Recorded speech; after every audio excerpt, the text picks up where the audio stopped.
All right.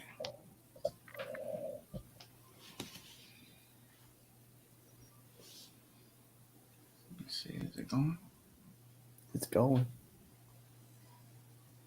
The video live now? Yeah, it's live, man. Oh, okay, I can't tell. It says live on here. Oh, on that. No, dude. Now we're live, dude. I could see it on my end, on my browser. I could see us live. You can see it on there? Yeah, and it says we're live here too. Okay. All right, there we go. I see it now. All right. What's good, everybody? Welcome back to another episode of the We Love Gaming podcast. This is episode 73. My name is Godly Sovereign. And, of course, I have my fellow co-host with me, Mark Araya and Sir Knight. What's good, fellas? What's going on, man? Yo, what's up, guys? Happy Friday, man. Yeah, man. It's another lovely Friday evening, you know. So, what you guys been up to? What you been doing? You got me up there. Man. Go chug an energy drink real quick, son. You said, no, I'm good, bro. I'm straight, man. I'm used to the regular stuff that I say when we're recording, but we're not recording, so. No intro, man? I got to come up with a new one, man. Dude, that was dope when you fired up the intro song last time. Yeah. Oh, okay. Yeah, you know what? I'm tripping. Yeah. Let me see. I had one last time. And I was that's the hype song. Yeah. All right, let's give you that one. Hold on. That's the hype song. I gotta give me.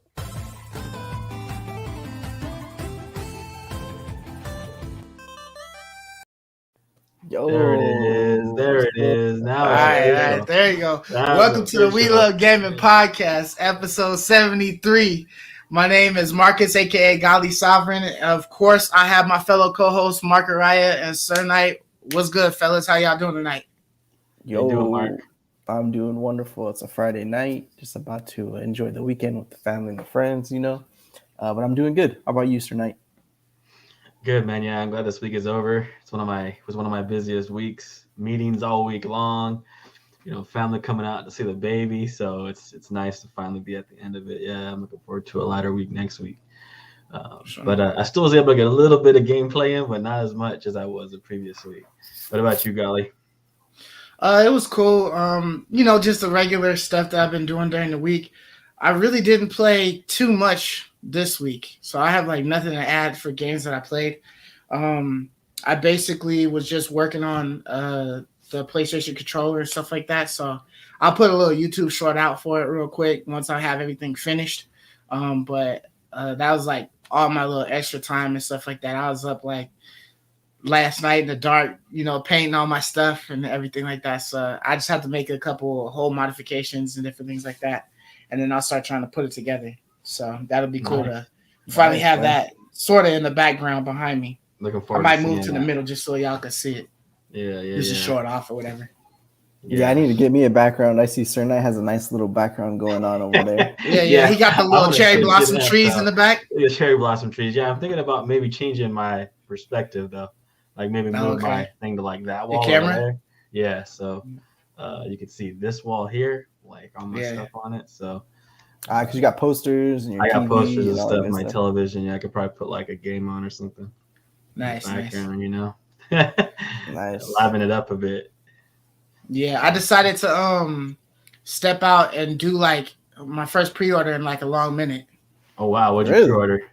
I pre-ordered Guardians of the Galaxy.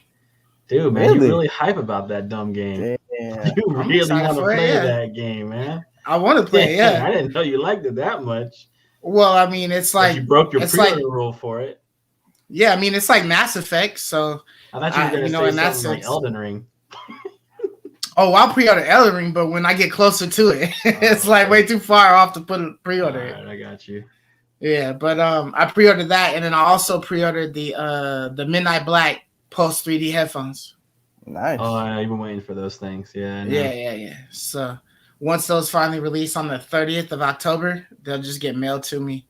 I'm gonna have the game mailed to me too, because that one releases on Tuesday, and I'm not gonna be able to go pick it up. Can't even play it on Tuesday, right? Nah, because of work. Where did you pre-order your stuff from, by the way? Just curious. Best Buy. Oh, to get those points or something? Yeah, that was the reason why. Because like if you pre-order it early enough, you'll get like the $10 for pre-ordering it. It's like a bonus that you get. Like if you pre-order it like within enough time ahead of the game, so you get $10 for pre-ordering it, and then you get like $5 for the pre-order purchase or just the game purchase using the Best Buy credit card. So I'll have $15 to put towards another game, which I'll probably pre-order that, so I'll get $10 on that. So I'll kind of keep a little chain going and hopefully eventually accumulate enough points so I can start getting way cheaper games, Hey, so that was the reason why I did it. Nice. Yeah. So just to let you guys know, anybody tuning in, that Patreon link is scrolling right across the screen, so you can see that right below Ray. Also, at some point in time, we're gonna have a store link in there somewhere, probably in the description or something like that after the video is released. So it won't matter to y'all live, but everybody tuning in afterwards, it'll matter maybe.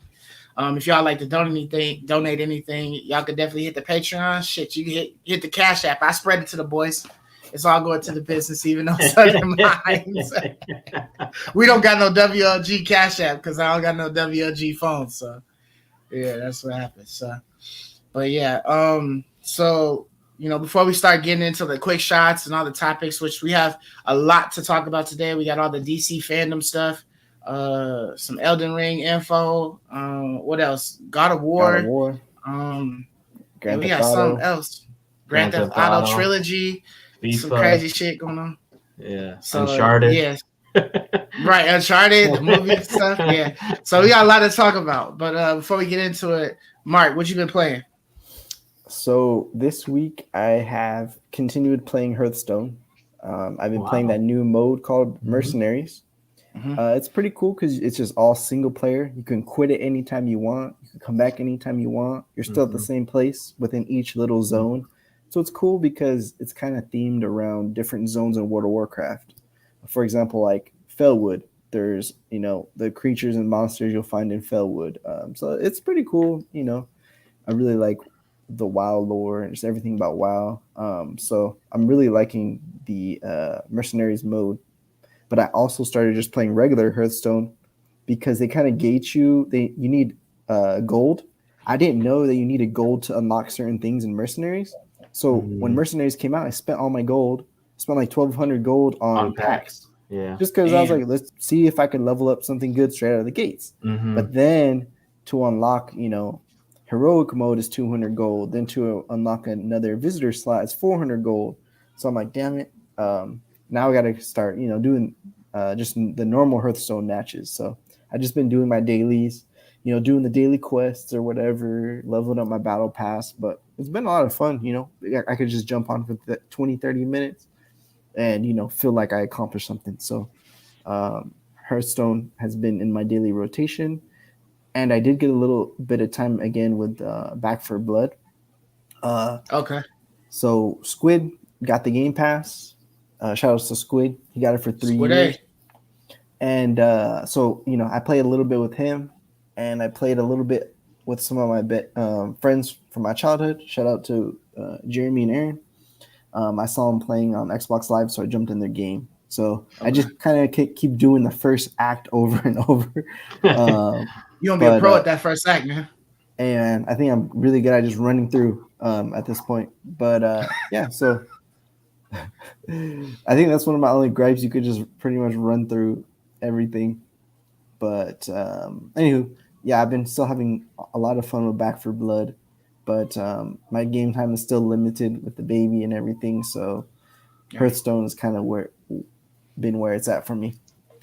Do you play on your computer or something, or like on a tablet, or what? I've been playing Hearthstone on my phone. Yeah, in bed.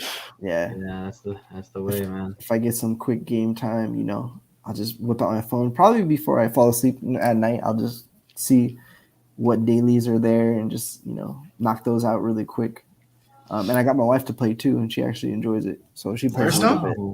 Nice. Yeah, she's been playing the Mercenaries mode because you don't play versus other players, so she doesn't. And you can exit and come back anytime. So there's no pressure like, oh, I need to make this turn real quick. You could just exit out, come back. It's like a real chill mode. So gotcha. Yeah, I tried to get into the mercenaries mode, but I'm just like, I still play standard, you know. I just play, you know, the ladder still. Like I was just playing a little bit earlier today. Like, I play Hearthstone probably every day to some Nice. degree, a match or two, at least to like do my quests and stuff, climb a little bit Nice. on the ladder. Yeah, when you level up your characters to 30, it adds a lot of depth to the characters. They unlock like a passive ability. You could start actually making builds with your guys. You could start equipping them with items that change their abilities. So it's pretty shallow at first, but there's a lot of depth there over time. So it's like a rock paper scissors game with some depth to it. But anywho, what you been playing, Sir Knight? I know you said you've been playing a little bit of Hearthstone, but Yeah, I've been what you playing been playing? Hearthstone. I play Hearthstone every day. Like if we were reporting on what we play every week, it'd always be Hearthstone would be there every week. But basically, besides that, that's why I don't talk about Hearthstone that much because I just play it like all the time.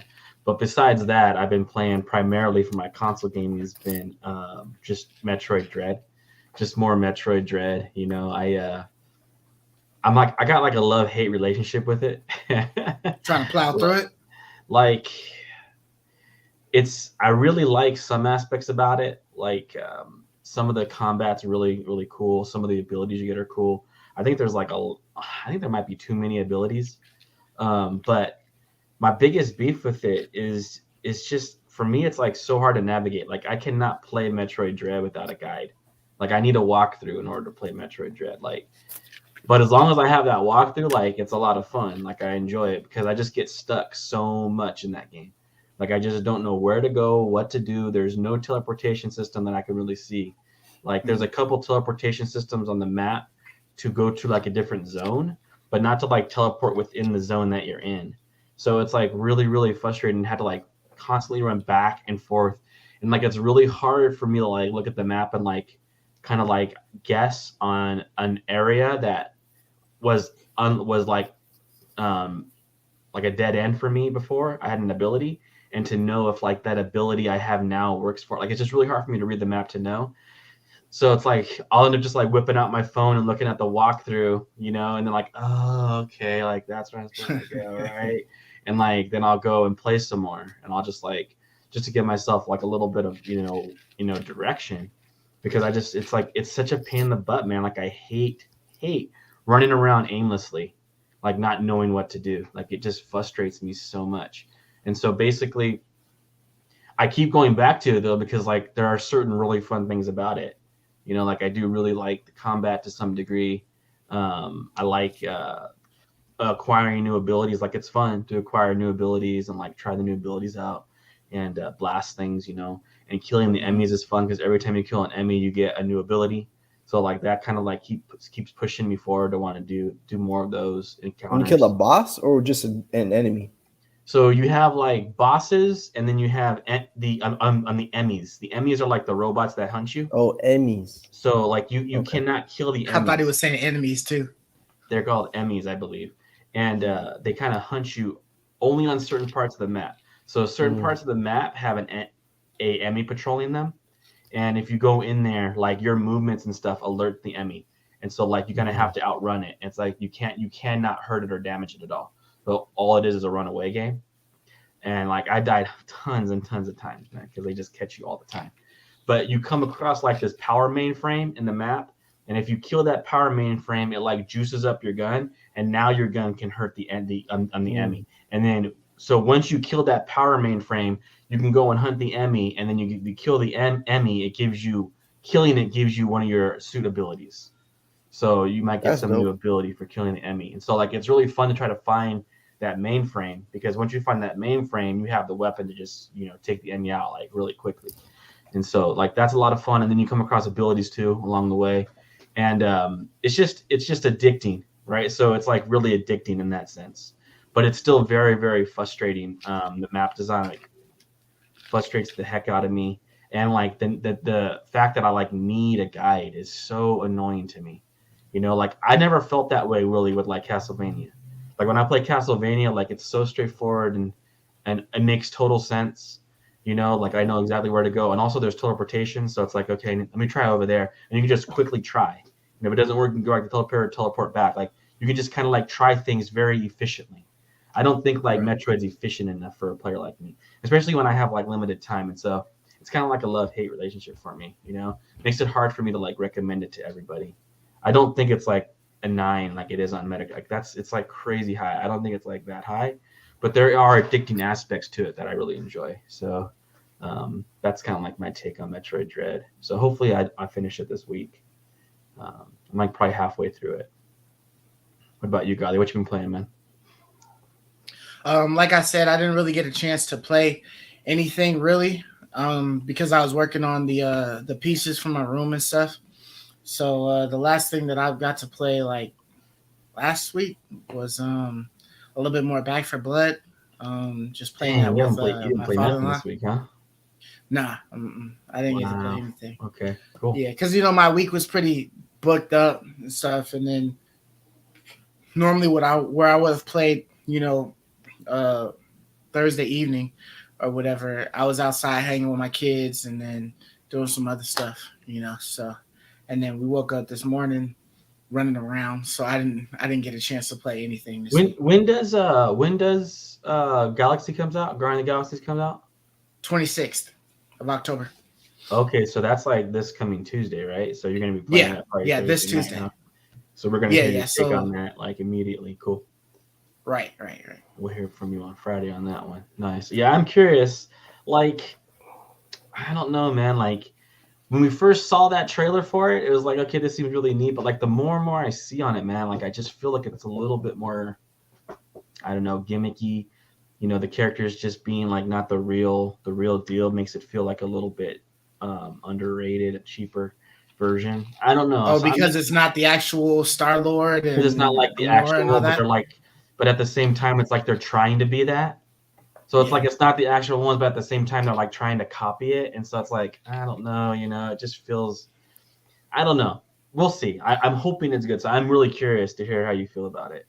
I mean, if you look at all of the other Marvel games, like none of them have used any of the actual actors. So I'm sure it would probably cost like absurdly too much money to get them to actually voice their characters and make their I don't necessarily need to like voice the characters, but I definitely think like maybe a little different direction than, like trying to be, for instance, like Tony Stark, trying to be, what's his name? The guy that plays Tony Stark, the actor. He's on the Robert Downey Jr. Yeah, Robert Downey Jr. trying to do like his version of Tony Stark. Hey, Joe was good. Thanks for joining in, man. Like, Yo, Joe. Like watered down. It's gonna feel cheesy to me. Like trying to act his exact version feels like it'd be like cheesy to me. Where maybe just try to do like your own take on it and change it up a bit. I think. Yeah. I don't know. I think it'll be a better way to go. Yeah, like Spider-Man, they did a great job in the Spider-Man games. Exactly. That's probably exactly what I mean. Yeah. Yeah. I don't think really solid. Peter Parker and Spider-Man really is like kind of anything like the Tom Holland version. Like they're just kind of like different, but they still feel like they both work. I guess. And they both work. Yeah. And Spider-Man's always been kind of, yeah, that's true. There's been a lot of Spider-Mans too. Yeah. But that was somewhat of a good example, Mark. Yeah, like so I'm just kind of curious to see how it works out. Is it going to be too cheesy? And the combat, is it going to be really fun? So I'm really curious, Yeah. Hey, I was going to ask you, and cheesy. Can I borrow Deathloop? Because I think you need that. You need that in your life. Yeah, you can borrow it, bro. I got it. Like, I'm gonna have some free time on November 1st. You need that one, dude. So I wanted to see if I can play a late night Sunday into Monday on that one. You need to get that. You can slide through after the pod. Yeah, you need to do that before we do our top 10 of the year. Get that one in the list, man, because it's so good. Yeah, for sure. Sneak peek. Sneak peek. What are you talking about? Preview, man. Number one. The preview. Dang, dude. Yeah, sneak peek. Yeah. I'll tell you, that's my number one right now. Guardians of the Galaxy has no shot, huh? Dang. I don't know, man. It's gonna be hard to beat Deathloop, bro. Definitely was sick. Oh, and I forgot to mention too. I've been Joe. It's called Deathloop. It's a PS5 exclusive right now. Yeah. Yeah, definitely. PS5 exclusive. So check it out, Joe. I think you might like it. I was gonna say dope. I forgot to say I re-downloaded Hades also. Nice. Okay. My jam Nice. On the right there. PC because I played it for a good amount on the Epic Store, but I was like, Yeah, definitely. I want some achievements, so I'll download it from the Just how you Microsoft spell Store. Mm-hmm. So I'm starting to play through that again because that's a cool quick. Let me jump on for 20-30 minutes and have a great time game right there. Yeah, I beat that. I got to the top a few times Nice. on that one.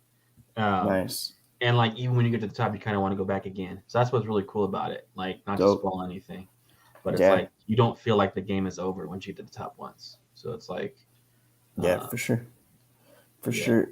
But by the way, guys, if you guys have an Epic Store account, they give a lot of good games away there for free. So even if you have no intention of playing some games on there, there's a lot of good games on the Epic Store. I still log in there. Yeah, I've been every meaning week. to check them out. Yeah, I have like a library of I don't know, at least like 60 or 60 games on there. dang. And the only one I ever bought was Hades on Epic. That's it, because I got like a $10 coupon. But yeah, dude. Hades I purchased 2 times. That's how much I like that game. Nice. And I was playing it on Game Pass too. I was playing it on my Xbox, on my Switch, and on my PlayStation. Wow, Game is so good. Oh dang! That's the like, Epic Store has another $10 coupon going on. Interesting. But anyway, sorry about that. What were you saying, so? I was just gonna say that's just like you with Diablo 2. Did you buy that bitch like 3 times? No, not yet. And the main reason, main reason too, is on every platform because it's essentially built on a engine that was made in 1999. The online netcode is really bad. So on all platforms, even on the Switch, Squid was telling me. I was gonna ask, how's the Switch version? The versions mechanically play well. It's just the online component is the servers are crashing for all platforms. So it's just they can't get the online netcode right, right now. You can play solo though, right? I can still find solo. Yeah. Or do you really need still a play team solo? to play? Okay. I really was no. this close to trying it on Switch. It was this close. You can do the whole game solo. And the cool thing about solo too is there's like console commands where you can set the in-game difficulty to 8 players, so you can get the loot for 8 players, but only be playing solo. If that makes sense. Because the more players in the game, the more loot you get, because everything's scaled to 8 players. So even if you play solo, you could still set the difficulty to 8 player solo to get the best loot. To get the most loot, yes. Because in this game, when an item drops, it drops only one item, and whoever's the fastest to pick it up gets it. Right. So it's not instant loot. Yeah. Yeah. So it's good and bad in that way. But if you play solo, you never. Yeah, so that's why I probably just play solo all the time. Yeah, I like it because items are actually rare, and when you see something drop, you're like, "Oh, snaps! That dropped. Will you trade it? Will you like it?" I get it, man. I get it, but I don't got the patience for that in my old age, dude. Yeah. The good news is if you play with like a 1 or 2 friends, it really makes loot feel a lot better. Because I mean, if we were playing together, we wouldn't be fighting over stuff, Yeah. Certain stuff is for certain builds. I remember my buddy and I, we were playing like Gauntlet Legend or something like that, and we would always be stealing loot from each other. Me and Ish, my buddy Ish, would be stealing loot from each other all the time. It's like, damn, man, you bastard. I used to do that shit all the time, man. Why you be killing shit, and I just go and loot everything. When I'm killing it, you go grab the chest. It's like, dang, you son of a bitch. You snooze, you lose, sucker. Give me that item, man. You crazy. I hated that, dude. I hated that. That's funny. So I always loved it when they introduced instant loot. Like, we always asked about that. Now it's like, Scotty was good. But, What's up, Scotty? Yeah, they said November 11th, right? 11th. Yeah, November 11th, a physical GTA Trilogy. Physical copy is December 7th. So they're doing digital first, physical, and December 7th. Nice, yeah. I can still hear the announcer yelling BFG over and over. What is that from? BFG over and over, the announcer. Is that big fucking gun? Yeah, Joe, you're going to fill me in on that one, man. I don't know what that means. Yeah, I'm lost on that one. Hey, Scotty, yes, I'd say GTA Trilogy on the Switch is like the primo move. Yeah, we're gonna get to the GTA Trilogy conversation here pretty soon. Do you want me to do the Gauntlet Legends? Yeah, dude. Okay, now I see what you're saying. I see. All right, yeah. Because remember they gave the remake version on PS Plus a couple years back, but I never really played Gauntlet? the remake one. Yeah. Yeah, I never played the remake. I only played the old school one on Xbox. I think it was. Or I played the arcade one. Do you guys remember? It used to be in the arcades. Yeah. But I never got far enough, so I haven't played that game in a minute. Yeah, we had a fun time with that, man. Late nights playing that. The original Diablo, man. No, just fine. I think Diablo was around during that time. Diablo was before. Diablo was 96. Diablo was before Gauntlet. Yeah. You ready for these quick shots or what? Stone, what's going on, man? Yeah, man. Go ahead and give me these quick shots here. Y'all sitting there reminiscing. Y'all reminiscing about these old games. Man, the first quick shot we got going on here is the brand. You know who they are? The plate makers. Yep, the plate makers. Yes, okay. The plate makers were actually asked by Sony to cease and desist. And then 2 days later, they're back. So the brand is back with some new dark plates, and they have finally worked out a way to avoid any legal issues. So here's how they did that shit last time, though. Nah. Here's how the situation unfolded. I have the details now. So originally, Sony was unable to sue the brand because they did not have a registered design patent on those plates, which I didn't know that. They did not have a design patent. So they actually were not able to sue them. That's why the brand just kept making them. Well, Sony and the brand thought that they would never get a design plate. Well, actually, Sony did. So Sony actually those bastards. They actually went and patent. They took the time to patent those damn plates. Right. And so what did they do? They just went out and made a nicer, slimmer version of plate. So they just look different. So they're thinner? They're like form fitting. Like you should, if you had a way to show a picture, I wanted you to show a picture of them. But they're like form fitting now to the PS5. Like they look quite a bit different. And Sony can't sue them over that one because it's not following the exact design patent that Sony filed. I think they actually look a little cooler because the edges are round, curved and rounded with the system, right? Yeah. So it's kind of cool. It's smart that they just changed a minute detail because that's a BS patent anyways. If they're not going to release new plates, Sony, like what the heck? Stop holding a hostage. But that's smart. A smart little design. It still looks relatively original. Yeah, like I think it's like brilliant too, right? Because there's no way that Sony is going to be able to like patent every single new design. Like that's how it like this is basically a losing situation no matter what for Sony. Like they cannot win on this plate front now. But what do you think about the vents? I thought the vents were hella ugly, but that was my opinion. I did think the vent was weird too. It made it look like a cooling system. Yeah. Like a fan versus like a system, like a console. So yeah, I thought that was I'm to look at the shit right now. Yeah, so but I thought that was a neat little result to that whole situation, you know, how Sony kept trying to sue them, but they couldn't actually do anything until they had the patent design registered. And then once they registered it, it was like, that was it, game over. It's almost like baiting Sony. Yeah, you know? And if you look on their page, they like taunt Sony. They're like, checkmate lawyers, not illegal. Checkmate. They like part of the description, not illegal. I'm like, yeah, that's really cool, man. So now we just need everyone to get on board with that design and make some cool ones, not just like straight colorways. You know, like I want to see like anime designs and like movie designs. I want to see some Star Wars plates. Probably can't do Star Wars, but you know what I mean? Like I want to see some really dope ones and some custom ones. That'd be sick. Yeah. They've already sold out the first couple waves of the new dark plates. Yeah. So yeah, I think people are gonna like the fact that they're like custom looking. Like they're gonna make your PS5 look special and unique. Like if someone comes over, they're gonna be like, "Oh, dude, what the heck? What is that?" They might not even realize it's a PS5. You know, it's kind of neat. And the price isn't too bad too. They're $60. I would say since they're the first like legit looking seller of them, $60 I think is a very fair price. Yeah, I'd probably want to more around 40. But I mean, Yeah. hey, for something special and unique like that, people are definitely going to be willing to pay that amount for sure. I mean, like, they no sold doubt. out of them. I think Yeah, they they could have sold easily out. charged 90, 100. Totally. Yeah, totally. But They would have made buku bucks, man, if they had sold that. $100? Woo! Could you I imagine? think they could have $100? got it, dude. I think scalpers probably That's would have just said, "Listen." crazy. Yeah, that would have $100 been for some nuts. clip-ons. So the next quick shot we got is Microsoft has announced a new 2 terabyte and 512 gigabyte storage expansion cards for the Series X and S.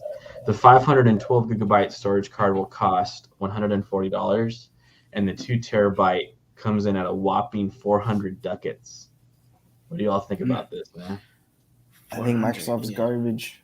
Like, That's a lot. they're crap with expandable cards. They should take the Sony route. They should sell you a housing. You could use whatever one you want. That's meets their specifications. But dude, they're nickel and diming people, man. 400 is outrageous. 400, dude. That's nuts. But I mean, obviously, I feel like the reason why it is so much is because they already gave that initial entry point of 220, and they already charge people that much for it, right? So if you come in with a 500 gig, and let's say you decided to like alter the prices, people who paid the 220 originally might be pissed. Because it seemed like you would do like maybe 300 for the 400 gig or something like that. Lower the 220 or lower the 1 terabyte one, and then make the 500 gig like the real nice entry point of like $100 or something like that. I even think the 512 is too much. $140 for 512 gigs? Like, that's crazy. It's a ripoff. Yeah. That's nuts, dude. I Yeah. can't even believe that. I totally agree with I Mike. think Like, they're that's a trying to great charge you idea. for the speed. Get a housing You and just can- slip in your card into the You housing. can get the same speed. You can get faster speed for cheaper. So it's not, the PS5 has a little better SSD, but now, in 2021, you can get Yeah. equivalent speeds for cheaper than this. So Yeah, like every month that passes, like every year that passes, these things get cheaper and cheaper, man. Like this faster is way and too these much get money. cheaper. $400. You're almost as much as the console itself, dude, just for a memory expansion pack. Like that's just outrageously crazy. I mean, I was actually thinking about buying one of these on OfferUp. That's the only way. You can find like a good deal, then you can maybe, Used? get one. Yeah, get a used one. Like that's the Yeah. only way because it's like way too pricey for these things, man. Hey, It's so insane. in the past, I'll be quick. I bought the housings for the Xbox hard drives, like for 360 days, and then I just flashed it with the same files. So I bought a housing from China for $3, and then bought the hard drive. So I'm 99% sure they're gonna follow suit. They're gonna get the software that you can flash your own hard drive, and then just you can get the just buy a housing? cheap housing. Cool. Yeah. Yeah, that probably won't be too long. That might be into next bad. year, right? Yeah. That's the way to go. Yeah, because when I saw 400, I was like, whoa, Yeah. that's just wow. Yeah, dude. The next quick shot that we got here is Microsoft has no interest in developing any VR hardware, according to Phil Spencer. This is a quote from Phil Spencer. I think the devices that are out now, we stay connected with a lot of players that are out there, with people who build hardware. A lot of that happens on Windows, and we experiment and talk to a lot of partners that are there. I think that the hardware innovation that's happening is great, and it's an important enabler. But right now, I'm deciding to stay more on the software side of that enablement. I believe it will scale better in the long run. And I applaud what Sony's doing. I applaud what Oculus is doing, what Valve has done. I mean, there's a lot of good players out there that have done amazing VR work. But yeah, we're going to stay as a company right now in the consumer space focused on software. And I think that's a good bet. How do you guys feel about that? I mean, they're second-class citizens right now with their games. So if they did this with VR, there just would be another, not top-tier product. So I think they're trying to be the masters at, cloud streaming, this cloud gaming. That's what they're putting all their focus on because they don't want to be last again. You know what I mean? I think Microsoft learned their lessons from when they released Zune in the old media. This is different, but Microsoft is always quick to release a product and then it fails, like the mobile phones. And so I think they finally learned their lessons. Like, hey, let's just focus on what we got. Try to be decent. Yeah, I mean, I don't know, man. I feel like Microsoft is like gonna be the next Sega. Like I just feel like this is like another white flag. Like they're just slowly but surely, slipping out of the hardware market, and they're just gonna make games. Just gonna. That would be awesome. I would want that to happen. I want them to be the next Sega. Yeah, like that's how I kind of envision it. I think they just want to make software, dude. Like, they're gonna go to Game Pass and just make software. I would not be surprised. Like they cannot sell hardware to anybody. Like no one wants to buy their hardware. I mean, no one really wants to buy their games either, unfortunately. Yeah, I feel like if they spend all that money into going towards that section, it would probably be a waste of time for them anyways. Because if it's hard enough for them to get like the games and stuff like that, it won't work out for them. Like they can barely get shit on their Xbox right now. So why are they gonna put another type of system out there, like, and try to like fuck that over? Like they're struggling enough as it is. Let them stick with Game Pass and push that forward. I just think like VR can work. We've talked about this before. If these companies like Microsoft, whatever, I don't care. Microsoft can do it. I don't care who does it. Just someone starts making AAA games that can play on VR. Then I think like VR can work. Until that happens, then I can kind of agree with Microsoft to stay out of that realm. But that's like right around the corner, Like as soon as like all AAA games can start playing on a VR system, then I think that VR could really take off. But until then, like I'm not a believer yet. But I think it's closer to me. I think VR is closer to reality than cloud gaming. I am not a believer in cloud gaming. I'm just not a believer. I think that Squid might be right. Like he might be onto something. Like if Xbox and Facebook try to do something together, you know what I mean, for like Oculus. I just think like, Xbox that would probably be their way. Xbox just needs to put everything on everything. Just put their Game Pass on everything. Yeah. Just throw Game Pass on everything. Oculus, Sony too. Why not? Let people subscribe to Game Pass on their PlayStation. I mean, I'm sure Sony might never do that. I have no idea. Maybe they would if it meant that Microsoft lost and they claimed defeat. Maybe then they would. I don't know. But it's like I would just try to put it on everything. Right with Microsoft. Might as well. Just go software only. I hope. I want that day to be here. That's how I would work it. All right, I got one more quick shot for us all. Sony has this is crazy. I don't know. Let me know what you think about this. Sony has been granted a patent on technology that gives spectators of video games on streaming platforms such as Twitch the ability to remove players from the action mid-game, either through a vote or by simply paying to make it happen. Online platforms such, for example, Twitch have made it possible for spectators to stream live and record video on top of video game electronic sports, esports events, the patent filing states. As more and more people have become interested in watching video games and esports events, game developers have sought to enhance the viewing experience by providing increased functionality and interactivity for the spectators. Where are you at on this? So you saying like I'm running through playing, shooting and gunning down, and then somebody pays $5 to take me out my shit? Yeah. Like, why would you even let anybody do that? You could be having like a kill score streak of like a lifetime, and then somebody shut your shit down. Yeah, I think it's ridiculous. I don't know where are you at on this, Mark? I'm kind of confused at the payment part. Because I just don't get how I don't know that part kind of confused me. Can you read that part again about how you can pay? So you're the viewer watching someone play a game and you could pay money to alter what you're watching. Is it like that? Yeah, the technology gives spectators of video games on streaming platforms such as Twitch the ability to remove players from the action mid-game, either through a vote or by simply paying to make it happen. Nah, bro. I'm trying to think like when would I as the viewer want this to happen? The only thing I could think is if someone's like griefing or it just seems like a troll. Like let's just all put our money together and vote and get get kicked off of. It's when your dude is losing. You pay to have the other guy drop mid game so your guy can do better. Like that's how That's what exactly what I was gonna say. Stream sniping.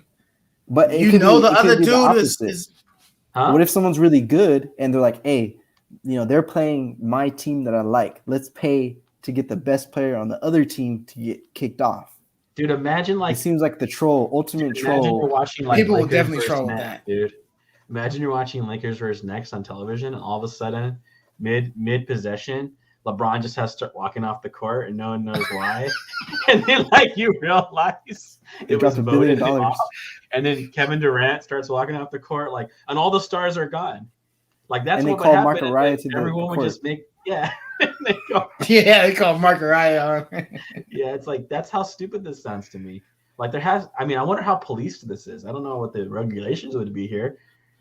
Dude, I'm this is just confusing. This seems like, I don't know, dude. I want to see where this would be effectively used, because it just seems like, and the mid game thing is weird too. My head can't wrap around this. It just seems like a troll feature, unless I can see something cool come out of it.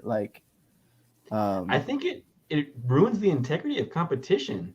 Why am I watching an esports game for the competition? And you could just drop players mid-game? That just seems like that's totally a mess for ruining the integrity of the whole point of why I'm watching. Yeah. Well, for one, I don't see anybody opting for that. I don't see anybody who plays competitively and is really good at it would even opt in for that option. Yeah. Oh, maybe there's an opt. Yeah, you have to agree to it as a player, probably, right? Hey, I'm sure you got to. Yeah. The only thing I could possibly see this, what if you're playing a game like Skyrim, right? The next Elder Scrolls, and this has the feature where if your Twitch, every stream viewer adds 1 point of damage, and they can affect some creatures, in the game somehow. Maybe it adds your renown and makes your character stronger. Maybe more viewers you have, they can make the character playing the game, alter their stats somehow. But yeah, this just seems bizarre to me, but we'll see what. Yeah, but that's what's weird, altering stats, but this is making a player remove. A player is removed. Yeah. I have no idea, dude. No idea. Maybe that means killing them creature, man. Maybe if there's I don't know. This just seems weird to me. So this is a great article, Sir Knight. So I want to see how this turns out. I want to see what this really is, because this just seems confusing as heck. For this to be successful, because this just seems bizarre to me. Yeah, all I really know is that Anthony G is a hater. He worried about the wrong stuff. That's all I gotta say. Oh, Joe is saying it's more of a Twitch plays Pokemon effect. That's an interesting thought. Do you guys remember that? Where the Twitch chat plays the game Pokemon. So people are just competing. They're just spamming the chat. And as the chat progresses, it's commanding, them playing the game live on the stream. So the viewers are essentially playing the game. So I don't know. I don't remember seeing that. I'd have to look at the videos and see how that works. There was no payment for this. Yeah, so the paying is what's weird to me. Yeah. But sounds like if you pay enough money, maybe it's you're watching maybe whatever channel is doing the streaming event, they have to opt into this feature, and they put a huge exorbitant payment, $1,000, to drop a player mid game, and it's just a way of getting a cash grab. I have no idea. Oh yeah, maybe you can add that pay limit. Yeah, I want to know what they mean player is. An NPC, is an actual real person. I think that's sounds to me like a real player, because this is esports, right? So imagine you have two teams going at it, and you just drop a player. That just seems like it. That would be a crappy competition, dude. That's what I was saying. That sounds like that ruins the integrity of the whole entire point of watching. That's just pay to win. That's the definition of pay to win. Pay to win, dude. Exactly. Pay to play. Yep. But pay to win. I just want to say shout out to Anthony G. What's up, man? What's up, loser? Hey, why you calling him a loser? Because he doesn't like Xbox? Hey, he's a huge, avid Xbox hater, man. I thought he likes Xbox like people like sports teams, man. Damn. Personal, dude. I think Anthony G got Xbox is doing good for him. Dude, Sony must have made him sign a contract or something. Yeah, he's getting paid. Yeah, or he's something. definitely He's an signed ambassador. exclusive rights. That I makes think he's a sense, brand yeah. ambassador. That's what he is. Hey, Joe said, "Yeah, Exactly. everyone. What if Exactly, everyone dude. just donates enough? Yeah, dude. Yeah, Like, exactly, Joe. That's what I was He saying. just Like, watched an empty field. imagine you're watching an NBA game and all of a sudden LeBron walks off, then KD walks off, then Harden walks off, and AD's. I was like, what's going on? What's the point of this now? Like, you completely ruined the whole point of it. That's what's so funny to me. yeah, For dude. sure. So is that it for the That's quick it. shots? That's it for the quick shots, man. All right. So let's get into the first topic. So as you guys probably know, DC fandom happened like last week, I think last Saturday. And so they started releasing like a whole bunch of video game trailers and stuff. And we finally got to see a new trailer for Gotham Knights, and then also for Suicide Squad. So what do you guys think of the two trailers? Dude, I really liked the Court of Owls like a lot. As I was watching that, man, like seeing there was like different enemy types. It seemed very gothic and like very medieval to me. I was even kind of like I mentioned in the text messaging, like I was even getting kind of like a Dark Souls vibe to it, And I was like, I don't know, it was just looking really, really good to me. Just got me even. The lore seems really rich and interesting. Like even as I'm watching it right now, like I'm watching through it again. It's just like, man, this is like a world I want to explore because it felt like an underground world. Like you were kind of transported like a different place, a different time, different location, even though it's modern day. And so I was just really like, digging it. How are you feeling, Mark? So I am not familiar with DC that much. So I had to Google pretty much what is Court of Owls, get some background because I never heard of them. I played the previous Batman games, and to my knowledge, I never heard of Court of Owls enemies in the game. So I had to look it up. So, I thought it was interesting that they're, it's like a secret society. They're all like wealthy people, supposedly. So, I like that mysterious vibe. I really am liking the theme of this game. The enemies looked really dope. And, I just really like the theme of where this game is going. So I might download a Court of Owls, comic. Sometimes I, download some comic PDFs just to kind of, get some background for, this game. But I'm really excited for this game. I like the Batman games. And, I really like the direction that they're going. I think this is the first game that introduced the Court of Owls, if I'm not mistaken. So, Yeah. I mean, Batman hasn't died yet. So this would be the first time that they would put that out there. So I think isn't there a movie, like an animated movie of Batman dying? And them including the Court of Owls and stuff? I know that the Court of Owls kills Batman, but I don't know if it was in a movie or a comic. I don't know what introduced it or what the story was told. Yeah, for sure. I mean, I just know like when we first saw this, we were a little skeptical about a Batman game that didn't have Batman. Because I know like we really loved playing the Batman character. But we felt he had to like lurk in the background somewhere or something.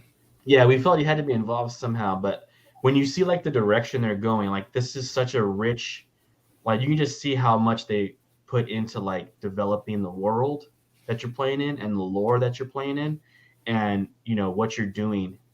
It makes me feel much better about playing a Batman game that doesn't include Batman.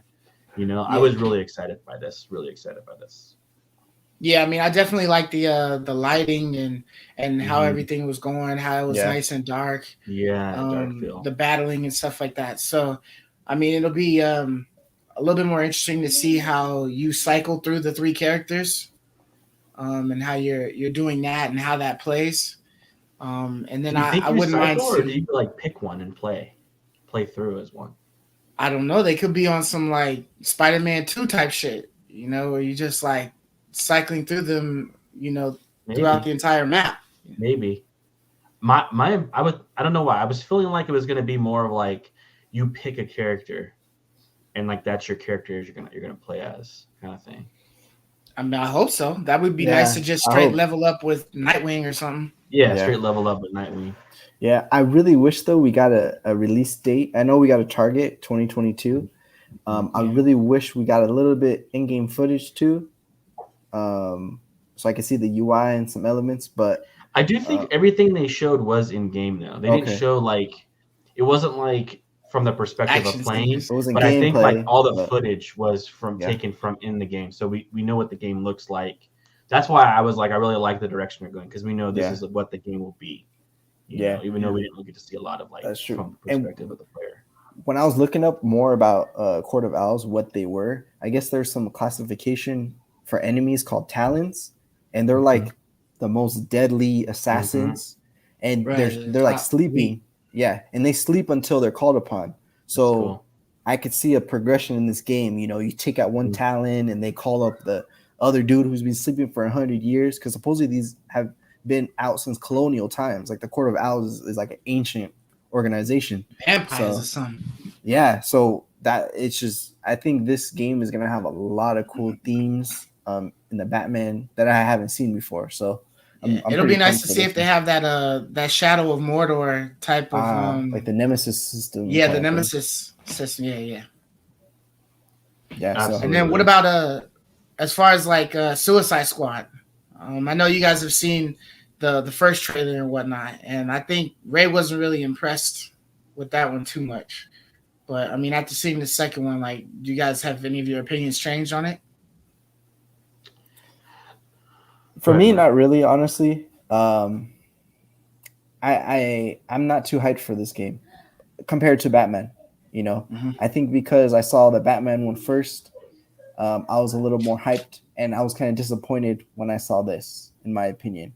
I didn't know who the shark character was. I watched the last Suicide Squad movie or whatever on HBO Max. So I was like, oh, okay, some of the characters make a little bit more sense to me. But I don't know. I wish I saw a little bit more gameplay. But I definitely, this is a polar opposite of Gotham Knights. You know, this is more funny, humorous. It's not so serious. But, you know, I just wasn't super sold on this game yet, in my opinion. Yeah, I think we got like a little bit better idea of what's going on. Because like in the original trailer, like, you know, it's kill the Justice League, but it's like, I think that was probably one of all of our sentiments, the notion that killing the Justice League, I think all of us, like, our first thought was like, how the heck do you kill Superman? You know, like, how the heck do you fight against, you know, some of these enemies when you're Harley Quinn, right? When you're, you know, some of these like underpowered Suicide Squad members, you're like, how does this even work? And I feel like killing Superman is probably the easiest, just because you got kryptonite. If you can get hold of kryptonite, then he's Dunskies. Yeah, there's probably going to be some kind of kryptonite, but I mean, that's no fun. You know, I guess it's not fun, but that's how you kill him. Like, yeah, I know, but you know, if you have some other heroes like Wonder Woman, she can at least fight, you know, against Superman. You know, kind of like there's a chance to like fight at least. Where like if you're like, you know, the Suicide Squad members, like, how does this even work? But we got kind of like a little bit better idea of kind of like what's going on. It looks like there's some kind of like, I don't know, like maybe aliens, and like they were like possessed. It looked like Superman was possessed with like some kind of purple infection or whatever. And like now you know why you have to go after the Justice League. You know, like, okay, that makes a little more sense. And then there was a little bit of that whole situation that I was just mentioning before, like a problem I have with Guardians of the Galaxy. Like having seen like Harley Quinn on the big screen, and like who just played who's the guy Ibris, the guy with the guns, Idris Elba. Yeah, Idris Elba. Play is that supposed to be Deathstroke? Is that Deathstroke?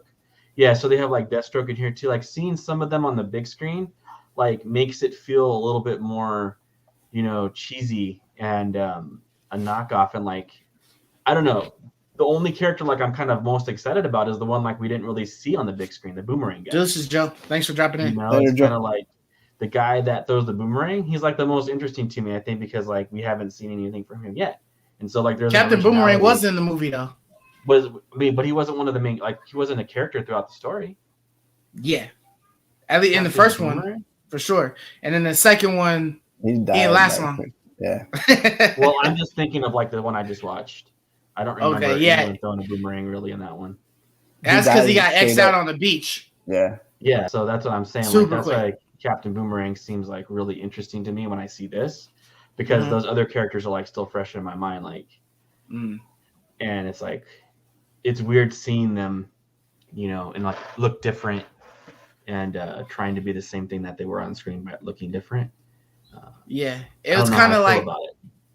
it was kind of different for me. Like, I understand what you're saying about seeing like two different characters. It's kind of like watching the CW's Flash for like 6 years and being used to Grant Gustin playing the Flash, and then watching the movies and seeing Ezra Miller as the Flash, and you're like, this just doesn't feel the same. Like, I like Grant Gustin more than I do Ezra Miller, Right. or whatever. But I mean, it's like another adaptation, of it. And so you gotta just take it with a grain of salt. Like, it's just another way of doing it. I, however, like the humor that the game was giving, because it made it still feel like how James Gunn did this recent Suicide Squad. I feel like the first one was kind of like, it had almost the same humor, but it was kind of shit. Like, the script and everything was just ass. So this James Gunn version was like way better. And I feel like it's kind of like trying to continue with that type of humor and stuff like that. And so between the humor that I saw in a couple of trailers, and then finally being able to see like all of the other Justice League characters, like how they're doing. I think it's Hal Jordan, which they showed for the Green Lantern. And then showing the other Flash in there, and it was kind of like the Flash looked just like the one that was from the movie. He had the same type of armored up suit in that aspect, not like it looked like Ezra Miller or whatever. But being able to see some of the other Justice League characters and then kind of get a better idea of like what the situation is going on, that why they would have to attack. It interests me a little bit more in the game. But I'm saying, like, did it get you excited to play as these Suicide Squad members? That's kind of like what I'm getting at, because that's what we're going to be playing as. We're not playing as like the Justice League here. We're not playing as You're Flash. playing as them. Right. And I mean, when you just look at like the whole slew of Suicide Squad characters, they're just kind of like, they just kind of quirky. It's like it's literally DC's version of like Guardians of the Galaxy on some like other type shit. You know what I mean? So it's probably something that you would have to like actually get hands on it. Like, they'll probably do really good if they have a demo for this game, as opposed to just dropping it and nobody having any hands-on experience with it. But if they can showcase a little demo to give people a taste of how the game will go, I think that'll probably do a lot better for the game. Because I'm sure people are only looking forward to attempting to play as Harley Quinn, and nobody really cares about like the shark guy or any of the other characters or whatever. And I mean, as far as like the game in total, like, I do want to check it out, but it's going to be something that I pick up on a sale or something like that, or couple, like a month or two down the line, I'll check it out. I would definitely, if I'm sitting there weighing Gotham Knights and Suicide Squad, Gotham Knights takes the cake. Oh yeah, no brainer. Yeah, I'm gonna have to wait for this game to come to Game Pass in like 3 years to play it. That's kind of where it might come right off the bat, bro. You never know, man. That's where I'm at, Mark. Like, from what I'm seeing here, until I actually see like how the game polka dot man for sure. Yeah.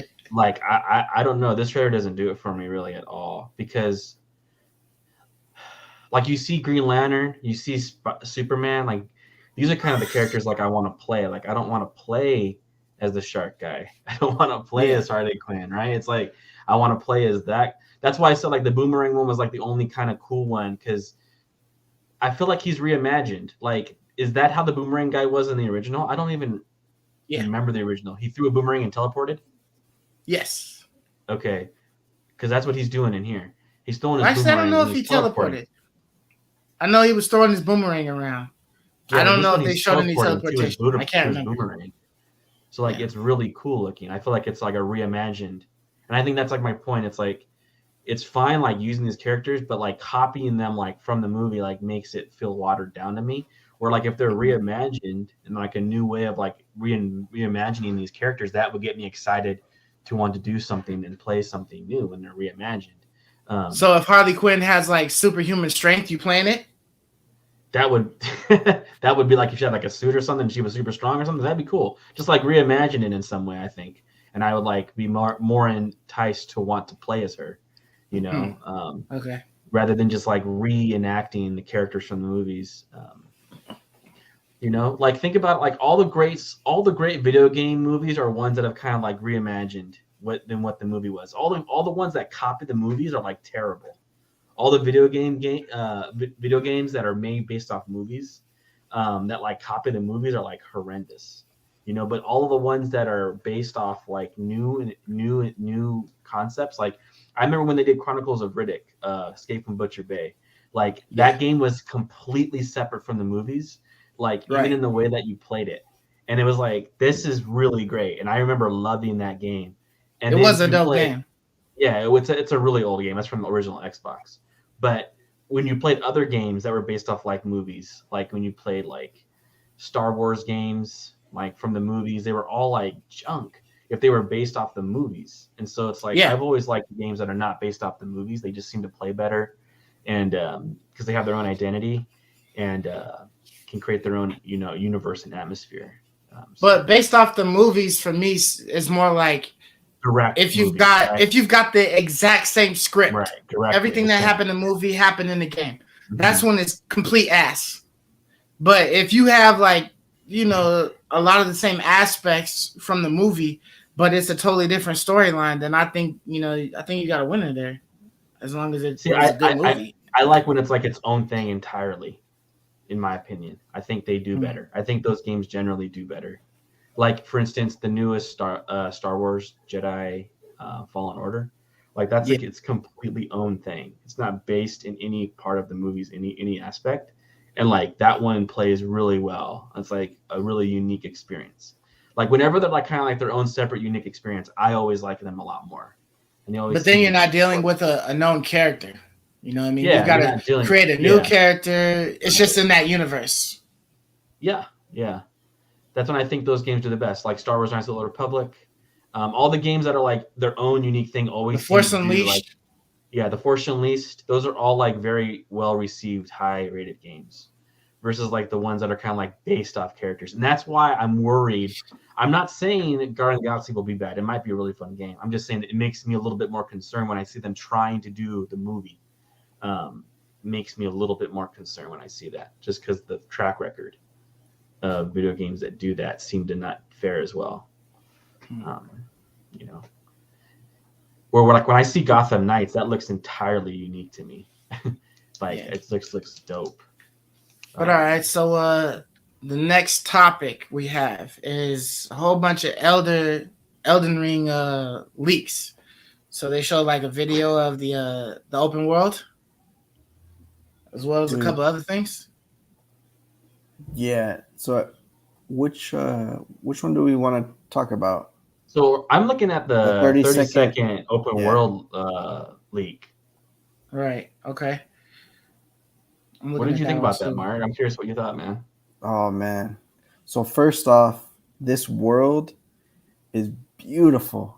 I like that it's not as dark and grim as Dark Souls, but it still has that medieval, gritty feel to it. So that was the first thing I noticed. When you saw that like Tree of Life looking thing, I don't know what it is. I'm just going to call it a Tree of Life. I was intrigued. I was like, what the heck is that? Like, I want to go over there and, explore it. It's just, my jaw was dropping when I just saw how vast, as the person just rotated the camera, looked around, it looked, fantastic. As he got to the edges, my heart was like, oh shit, is he going to fall off? It was really, really well designed. The birds were kind of like slow to react, but I liked how there's feathers coming off. I thought the birds would have dipped a while ago, but I thought he was going to get an item from those feathers or something. Yeah. I thought he was going to be able to grab some feathers or something, or take a swipe at the birds. Yeah, but the HUD was interesting too. We got that directional compass on the top of the map. So that was interesting because I think that's new to these Souls-like games. We don't get that. So is this going to be like quest indicators on here, enemy indicators? Is it, it's gonna have that Skyrim style. But overall, this was amazing, man. I want this game. I'm gonna pre-order this game, even though I don't pre-order games. I hope it comes with some free crap, but this is for sure a day one buy for me. No Hey, doubt. so as far as Game Pass goes, from you guys, what game do you recommend for Scotty? He has Game Pass? Yeah, he's got Game Pass. He's looking for a game. It all depends. Are you trying to play a role-playing game, a shooter? Do you have any sort of category? I recommend Hades for one. If you like That's a solid racing Game games, play Forza. If you're into racing, play Forza. If you want a roguelike, play Hades. Otherwise, it depends on what are you looking for, because there's tons of good stuff on there. Yeah, Hades is like a really great suggestion. Absolutely, man. I mean, I played tons of hours of Outriders. Like that's one of the main things that like I played on Game Pass. That was a lot of time put in there. So like I would definitely like recommend playing Outriders. And then I mean, you guys could talk more about it, but like Back 4 Blood, right? Like you probably recommend that, wouldn't you? So he wants an Elder Scrolls type. I'm asking about those Elder Scrolls type games. Oh, like an RPG? Play Outer Worlds. Oh, yeah, Outer Worlds. It's Elder Scrolls with guns and space. Nah, you need to play. Oh, Ori was a solid one too. You need to play Control. That's what you need to play. Control's a good one. You need to play Control, man. But if he's looking for like Elder Scrolls type stuff, just go with the Outer Worlds.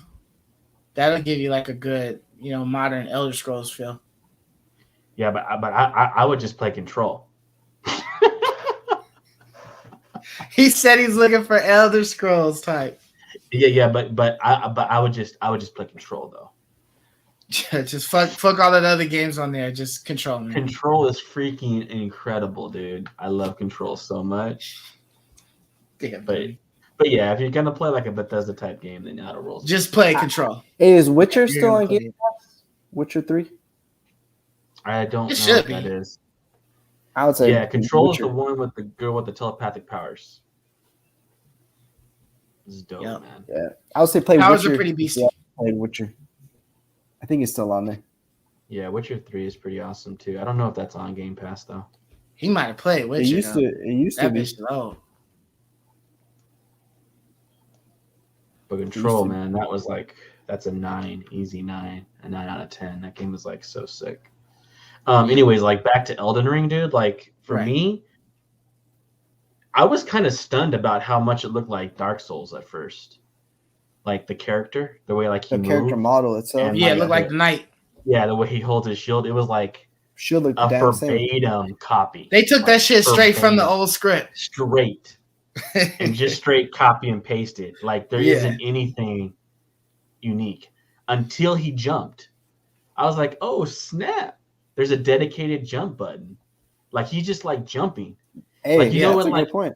In all the Dark Souls games, like it's normally you have to run and then press a button and he jumps. Yeah, you can't just jump freely. Like that one change alone completely like changes up the whole entire dynamic, in my opinion. Of like, it changes the whole way you traverse the area. The whole way you traverse the area, like that one change is like enormous. Yeah, because they used to have it with like a little lip, and you'd have to walk completely around just to be able to get to that ledge or whatever. You know what I'm saying? But now you can just hop over that. Dude, that's like a huge, awesome. Just that one addition is gonna be like, I'm gonna be like abusing that. Game changer.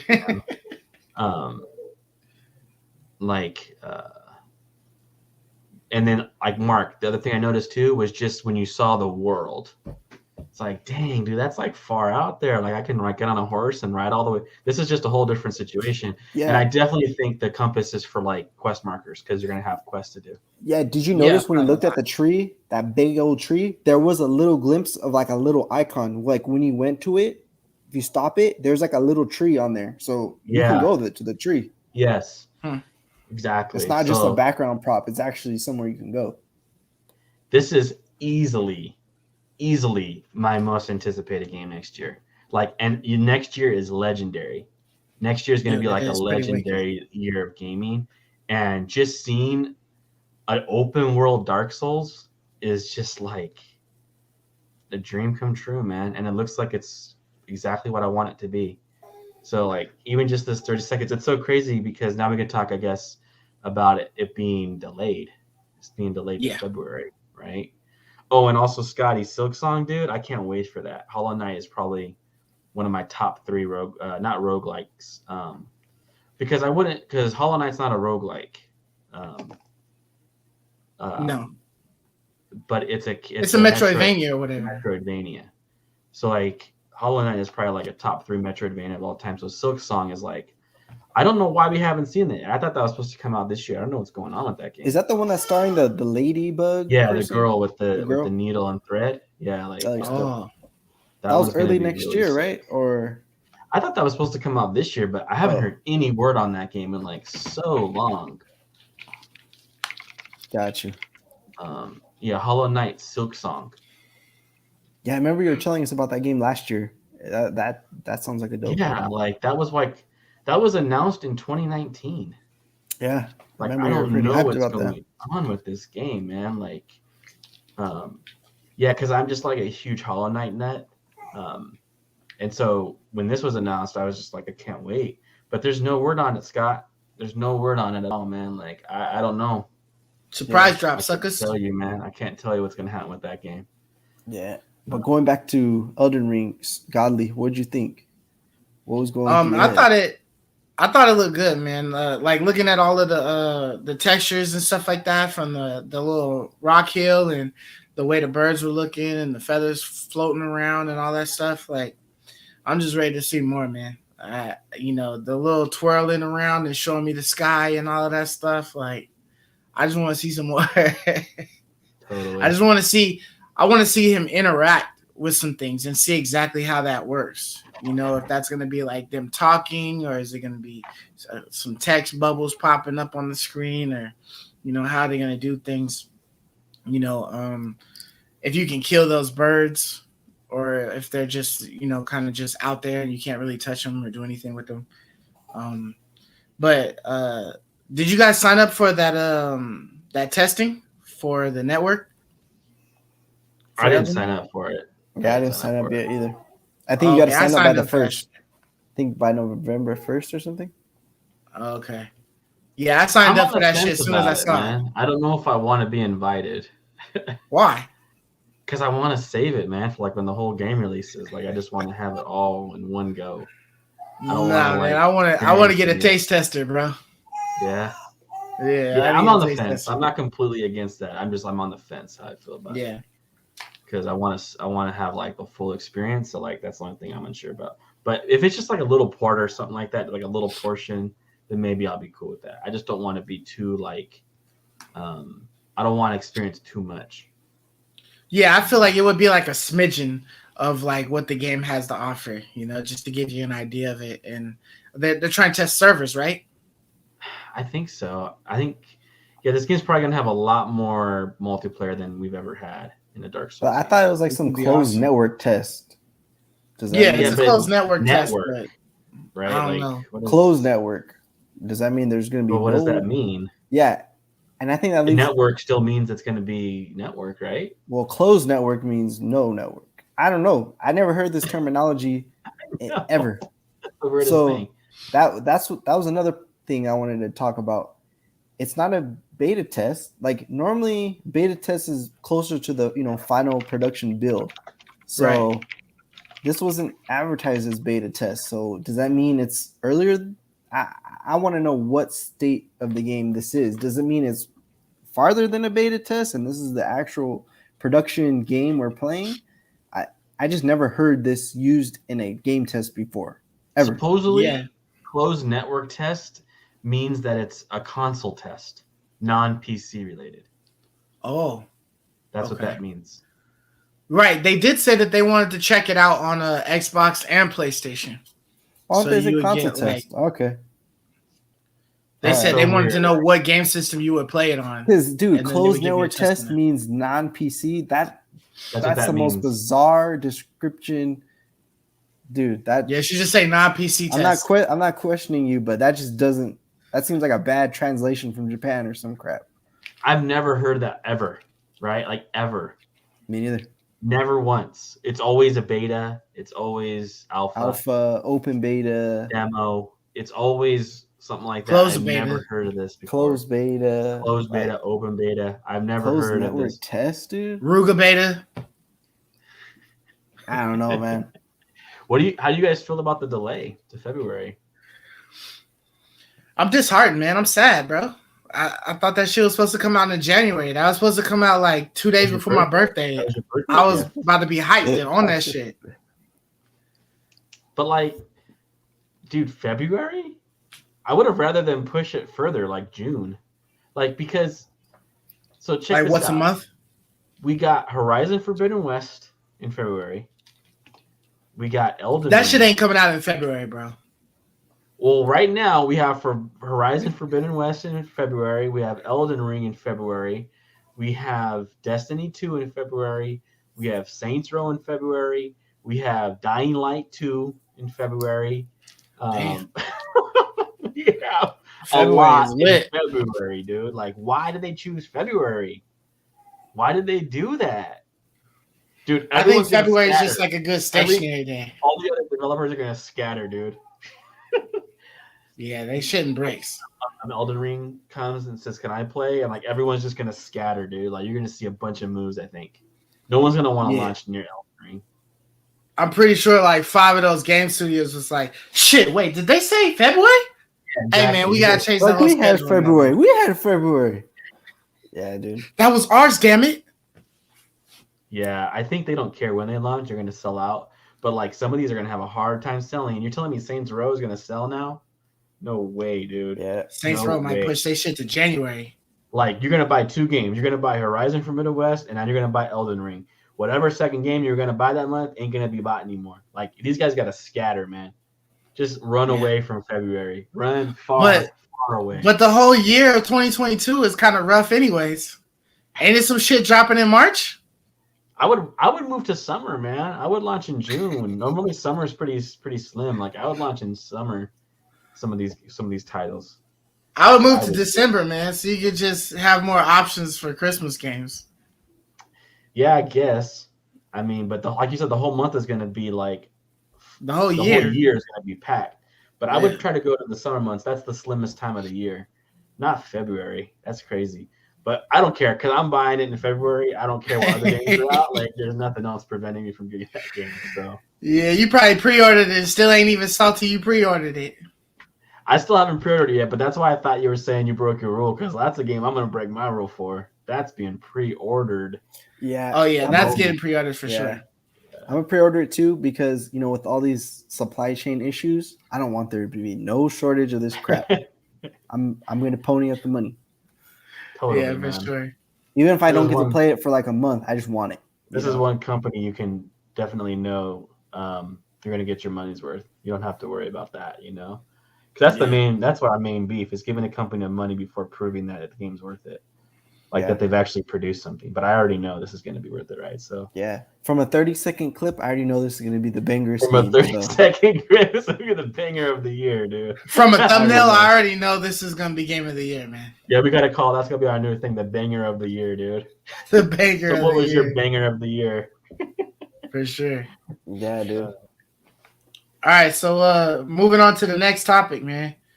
FIFA said EA is some hoes. They basically said we wasn't fucking with EA no ways. Man, I feel like this is like, when people badmouth their ex, like, hey, I don't like them anyways. Sure. Hey, whatever. I feel like this is just them badmouthing their ex significant other, because I don't know. This just seems fishy to me that they don't want to pay now, and now there's all these problems.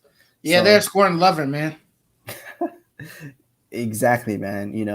So I'm really curious to see if another company will actually make a deal with FIFA. And the reason why I say that is the other big football, soccer games in the market. There's a recent one that just released that's a free-to-play game. So I know if they were able to make a deal, I think it's called like e-soccer or e-football or some crap like that. It got really bad reviews, but I would say if a free-to-play game were able to pick up the FIFA license, I would say that free-to-play game is going to be off the charts. But like I said before, I think this is just like, them bad-mouthing their ex all of a sudden. And I kind of chuckled when I read this. So we'll see if that eFootball game, makes a deal with them. Dude, FIFA 2K, man. FIFA 2K, that has an interesting ring to it, but we'll see. Yeah, like, who needs who more here? Like, FIFA was asking for $1 billion for 4 years. That's what we reported last week. Right. So who can offer them that? Like this, if this happens, like this, they're going to let less money anyways. Yeah, you bring up a good point. I don't think any other football, soccer games are in the position. Right. There's only one other one that's really out right now, eFootball, and it's a free-to-play with crap reviews. So you're right. What I don't think can they go to that's going to give them the same value that EA is with FIFA, right? Like that's what I'm trying to think. Like it's like to me, that's weird to me. Like I think FIFA needs EA more than EA needs FIFA, in my opinion. Like yeah, for sure. I feel like for somebody else to approach FIFA, they would have to approach them with like a different type of deal. It would have to be like maybe like a partnership type of shit. Like you guys get it on the back end, like all of the profits and stuff, you know what I mean? We'll split it or something like that. Because I feel like there's not too many other companies that can legit, be able to afford this. But I mean, maybe they go like a different route with it, just like a whole nother way of doing it. I mean, I haven't played like any FIFA games, so I don't know how their story is, like their campaign or whatever would be, but maybe they take FIFA and turn it like a whole nother direction, because you got like a different developer that takes it and they want to try something like totally different with it, which I'd be all for.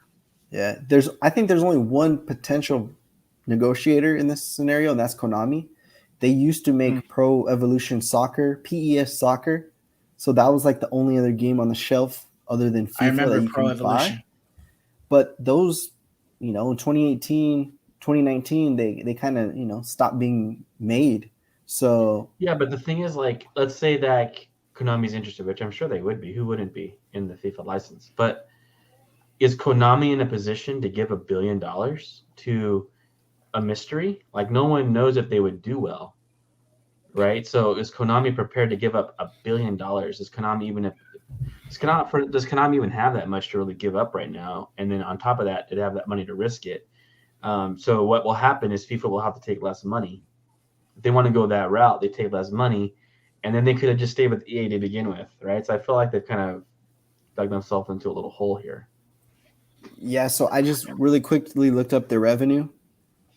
For a second, I got excited, but it was in yen. So it was like... yeah, knock 2 zeros off the end. It was 204 billion yen, which is not even $2 billion. It's like 1.79, depending on the currency exchange rate. So they're not even getting $2 billion in revenues. There's no way they're going to give $1 billion up. There's no way in heck. I'm telling you, dude, deal on the back end, man. Like that's the only way to do it. Like you would have to work like maybe you put like you're giving $1 billion or 1.5 bill, but like for a 7-8 year term or something like that. You know what I mean? So they might get their money priced, but it might be for a longer duration in order for them to get it. Revenue share. Somebody else is fucking with them. Yeah, try to revenue share and try to make that $1 billion that way, but like that's way more risky than just trying to get like hundreds of millions up front. I don't know. I think they're stupid. Maybe they'll come back to the bargaining table. I don't know, man. They kind of hurt themselves here. They didn't like. I think they're just. I think they're going to continue to shit on EA, and they're just going to like, it's pretty much like, once I'm like fuck you, like I'll take the short end, just because it's fuck you. So like I'll take the L. I'll get paid $500 million. Or 200 million, and for a 4-year contract just because I'm not working with EA anymore. Yeah, this is crazy. You know Like what I this mean? article reads right here. This is like reading. This is saying exactly how we feel. Reading between the lines here, it's pretty obvious that FIFA is scrambling to decide what to do with its future in gaming. This is a company that worships the dollar and is now and it now faces going from being the most popular video game sports brand on the planet to next year having to start from scratch with a new partner and compete against the juggernaut that is EA. Yeah. Eugh. This is stupid, man. This was stupid. So, do you think to spite FIFA, EA creates their own Pro Evolution Soccer game that just shits all over what FIFA could possibly get? They have the resources to. EA has the Yeah. resource. I think this is bad for FIFA. Wow, what a fuck up, dude. Jeez, I think this is crazy. what's going to happen is they're not going to renew, and FIFA is only going to focus on their ultimate team building aspect. This is what this is how they make all their money, with the microtransactions, and you build the best team and you get packs and all that crap. Mm-hmm. They're just going to build that version only. It's going to be free to play, obviously, but you have to buy all these packs to improve, and that's all they're going to do, in my opinion. So. Yeah, Scotty says that they might come back on it crawling on their knees, man. Like, please take me back, baby, please, baby, please. I think they will too. It's accurate. Yeah, and then they're gonna get an even worse deal. Probably. That's what's sucky about At that point. that plan, because you come back saying you're wrong, you're gonna get. Okay, we'll take 500 million. Oh, we'll give you 300 million now. It's like, oh my gosh, man. Yeah. So on to the next news, man. Finally, we got some word that Splinter Cell is in development, right? Or at least it's going to be. It's definitely greenlit. And it's going to be another saga. No fucking remake. Thank God. No reboot needed. Just keep on going with the stories, man. And I'm definitely excited to see that there's another Splinter Cell in this generation. Because, I mean, when they did come out, they looked like really great games. And they played beautifully. And to possibly get to see one of these on a Series X, something is going to be a thing of beauty, man. I hope. Yeah, man, this article is saying the last time we saw Splinter Cell released was in 2013. So we're going on 10 years. Yeah. Since the Splinter Cells launched a mainline one. They gave us a VR and a mobile one. It's like, wow. Crap. Wow, just completely tarnished that brand. So I'm stoned, man. This is not a remake. This is like a whole new one. Yeah. So that's super good news. I'm pumped, man. This is a buy for me, probably. Most likely. It's an instant buy. Because they're probably the best at stealth, UB. So it's this is probably an instant buy. So this is really good news, man. Did you play Splinter Cell, Mark? Yeah, so I played the first two on PC. Okay. So I never played any of the console ones, but I played these on PC back in the day, and I did like them. I liked the stealth aspect. It was just I don't think I ever beat any of them, but I played these on PC back in the day when I was in middle school. Yeah. So. Yeah, man, I'm super excited to see Sam Fisher again, man. But since we were on the PC, the next topic we have is God of War releasing on PC. So this one has been a confirmed date, January 14th, 2022. So this is another premium first-party game from PlayStation coming on PC. How you guys feeling about that, man? I would say it's cool. It's coming to Steam and the Epic Store. This is following a couple weeks ago, when we talked about their strategy of releasing older games. So when that new game comes out, it kind of forces you to come to PlayStation to get the next iteration of it. So this is just following that theme. They're going to be charging $60 for this, which is hefty. A lot of people are going to pay it, but if you just get it for $10 or less, everyone has this game. They give this game, for free. if you got the PS5 early on. Yeah. So they're gonna make a ton of money off this, and I think they'll continue to keep doing this with all their old IPs. Shortly before their new IP is coming out, the year before, 6 months before. So I'd say it's a good strategy. Yeah, that's smart. It's gonna get like crazy buzz too. And if they get a chance to play that shit on PC, then you're like, oh man, this is a glorious game. Like I want to play the next one. Oh shit, the next one comes out, but it's on the PS5. Guess I gotta get one. Yeah, I don't know, man. I don't know if people are gonna move over. No, I don't think PC players. They'll just wait, and I just like it makes me wonder like how much like how much does this hurt the brand? Like it's funny, we don't ever bring this up, but like what would Netflix be without its exclusive shows? Right? Like what makes it the best thing on earth, Netflix, is all of its exclusive shows. Like same with HBO. Like what makes these places like without their exclusive shows, what are they? Like I think like exclusive still matters. Yes, exclusives definitely matter. As HBO, for sure. Like, what would it be without all of their original stuff? But I felt like Netflix before was just like a large library of shit, and that's what they were known for.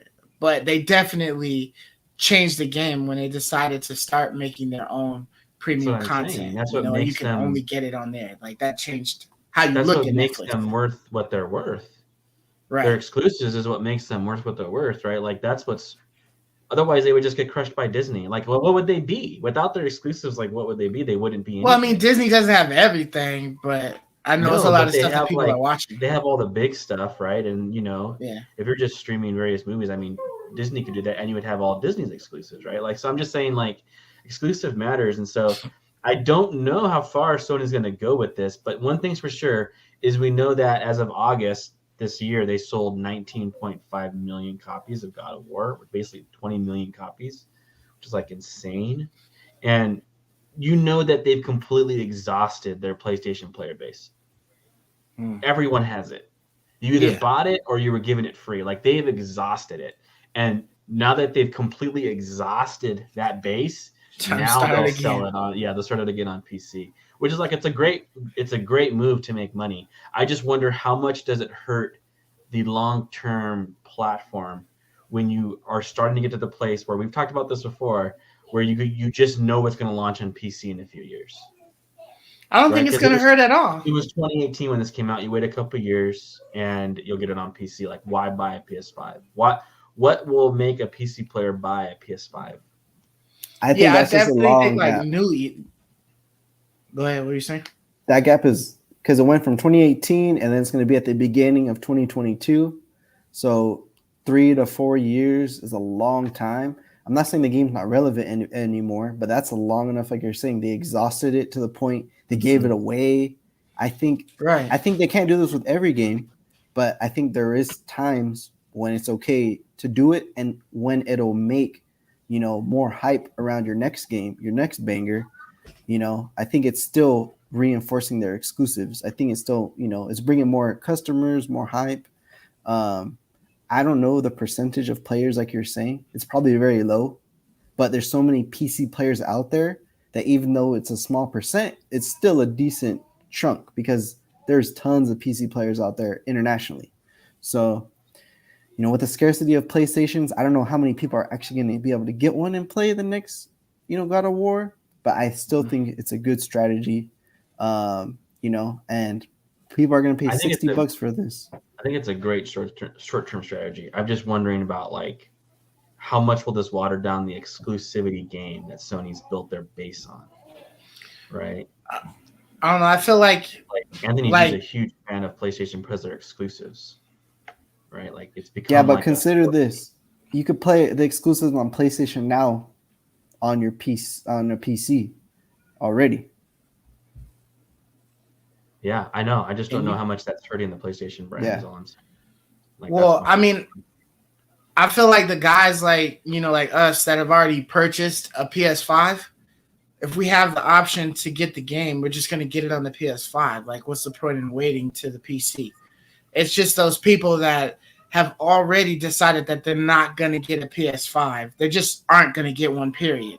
So releasing a game on there isn't going to make them go. They're just the fact that it's eventually going to come to the PC gives them some light at the end of the tunnel. But even if it was never going to come to the PC, they still wouldn't get the PS5. They're just stuck with whatever they're doing. It's kind of like people who just don't see like any type of possible value in Game Pass. You know what I mean? Like if they haven't gotten it now, they're probably just not going to get it. If you knew that all these games are going to eventually come to PC, like I know it's not quite there yet, like Mark said, like not every game, but if it feels like we're trending in that direction. So I'm just saying, like, imagine a future where like pretty much everything will eventually release on PC. Then I'll just have my PC. Like, why buy the PlayStation in 7 years from now? If in 7 years when the next generation comes or whatever, and I know that now Sony has a model of releasing everything on PC within a couple years, depending on the game, then I'll just stick with my PC. Like, and I don't know, I feel like Mark would be similar. Mark's a big PC guy. Like, why buy the next console when I just know that I'll be able to play it on my PC? I don't know how much it hurts their long-term brand. Yeah, now that I think about it, it devalues it late in the generation. So getting a PS5 early gen versus late gen, I can see late gen that argument. Well, everything's already on PC by now, so someone might not want to get the PS5. They may want the PS6, but late in the gen, you're right. I do see because late in the gen, everything's already going to be on PC. So someone new, maybe a youngin, who this is their first PlayStation or potentially PlayStation, they may just, but I think it still plants the seed at the end of the day. It just seems like ultimately in the end, Microsoft is going to software. I feel like ultimately we're just all going to be on PCs, like I'm not going to PC is going to be, like,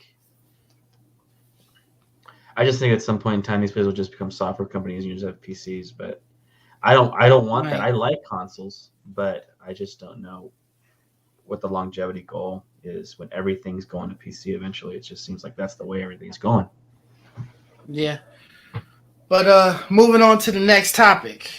It looks like Cyberpunk has decided to delay their PS5 and Xbox Series X and S editions. This was kind of hinted at. I think probably like a couple of months ago, we talked about it on the podcast, that they said that there's a good possibility that they might have to postpone that shit. And of course they fucking postponed the shit. And when we talked about it, it was like, oh yeah, they postponing the shit. Like for them to even mention it, that it was a possibility that they would postpone it, they were going to postpone it. And of course they sure shit did. Yeah, you remember when we were talking about this, I was like pitching a fit, like just postpone it. Like why even like play around? Don't give us the maybe, right? Yeah, don't give us the maybe. Like why dick around with us? Like we already know, like you mentioning it is just you preparing to. It's like, come on, man, just tell people like, hey. They tried to soften the blow. And all it does is just piss me off. It pisses like lots of people off, right? Like just tell people this is what got them in This is what got them in the mess in the first place, not being upfront with people. Just be upfront and say, hey, this ain't coming out this year, and just tell people. So, yeah, like you said, Stone, like we knew it was coming. You were right. I've almost forgotten about this game, man. Like I've forgotten that I even have the game. Mm-hmm. I had to remind myself, like, oh yeah, I still got that shit. You know what I mean? So I think after a while, it's just gonna become a fucking. A meme. It's already a meme, right? Yeah. Like something that you just, oh yeah, I remember that game. That was a shitstorm. Like you're not even gonna remember that it was like a good game or not. Oh yeah, the shitstorm. I remember that. Yeah, I feel like the ship has sailed for Cyberpunk. They have if they did release it on time, if they didn't release it on time, who cares at this point? The game's already, I bought it for like $12 from Amazon warehouse, like brand new copy. It said it was open box, but it was sealed. Yeah. I got mine for like $20-something. You paid, a better deal than me, but I mean, it's like you can get it for really cheap. You can get the game for dirt cheap. Like $10 now, or something, right? Yeah, it keeps dropping, by the day. Is the next gen version even worth this? Like, I don't even Uh, understand. Like, is it even worth waiting? It's not. Like, it's not. I don't that think much it's better. worth their development. You get 60 Not frames per anymore. second already. It plays pretty good on the PS5. Yeah, I just don't yeah. understand. Like, what are they? Is it even worth the struggle? I don't say know. they should just But stop, yeah, work I'm on their about next at this game. point where I won't even Yeah. wait on it anymore. I'll just play this shit. Yeah, I agree, Stone. I'm the same Just way, play man. it. Like, I'm done waiting. Totally Yeah. done. So I mean, that's That's just it. I guess This was the the way it's straw. gonna Like, go. I'm done. Yeah. I'm not even believing it's gonna come out when they're telling me here. I think they're gonna go 2024 maybe when there's less games, because 2022 they're booked for that year. Go I to say if it doesn't 2023. come out We'll see. 2022, they won't even wait. They won't We'll even see do it. We'll see it in 2077. it. Stay true to our title. Here is the PS5 version, 2077. I mean, it took them so long to make the last gen version, so it's gonna take them that long to make them this gen version. Oh, give me a break, man. Who cares? Yeah. So for the next topic, this one's from Forbes.com. They were basically saying that Xbox Game Pass has missed their mark for Game Pass. This isn't good. So did you read that article? Yeah. Yeah, this is pretty crazy. Like, Game Pass grew 37%, missing a 49% goal. But the previous year, they grew 86%, surpassing a 71% goal. That's a huge drop off. Yeah. That's a huge drop off. Yeah. What do you think that is? That's not good at all. This is bad news. I think we know why. This is obvious. We didn't get Halo. Then Halo was whack. They have no, we don't even have a Forza. We don't have a new Gears. We don't have new nothing. There's all these cool Hades and stuff, but the exclusives, man, like, come on. We need, if they were to release, a Halo and a Forza and a Gears that year, I guarantee it would have been like 50+%. But, they're not releasing anything new. So what's the point? Why even subscribe? Especially during COVID era, this is time when everyone's playing games. So it really sucks that they didn't release anything new and they underperformed. 37, but it's still a decent %. But come on, dude. This was COVID era when everything was selling like hotcakes. So they didn't capitalize on that at all.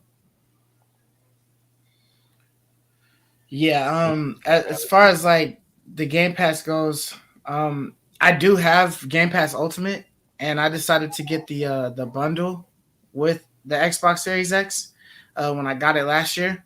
But I was kind of under the impression that there would be a lot more first-party content on the console, and there seems to be like nothing. It's probably like maybe 5 that are like first-party games, that titles or whatever that have been released on the Series X or whatever for Game Pass.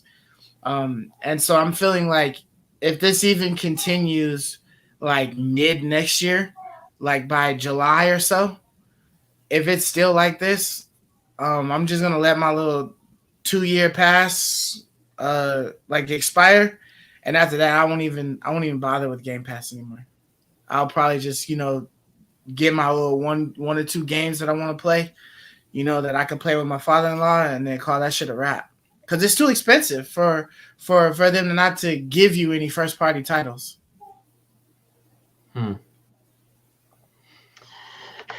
Dude, I'm a believer in Game Pass. Like, I still think like it's the best deal in gaming. I think I don't think it's too expensive at all. Like, I think like if you want to I think like it depends on the kind of gamer you are. Like, if you're just trying to have like a collection of games for cheap, it's the best way to go. Like, but if you're trying to get like everything new, then maybe I don't know. I just think I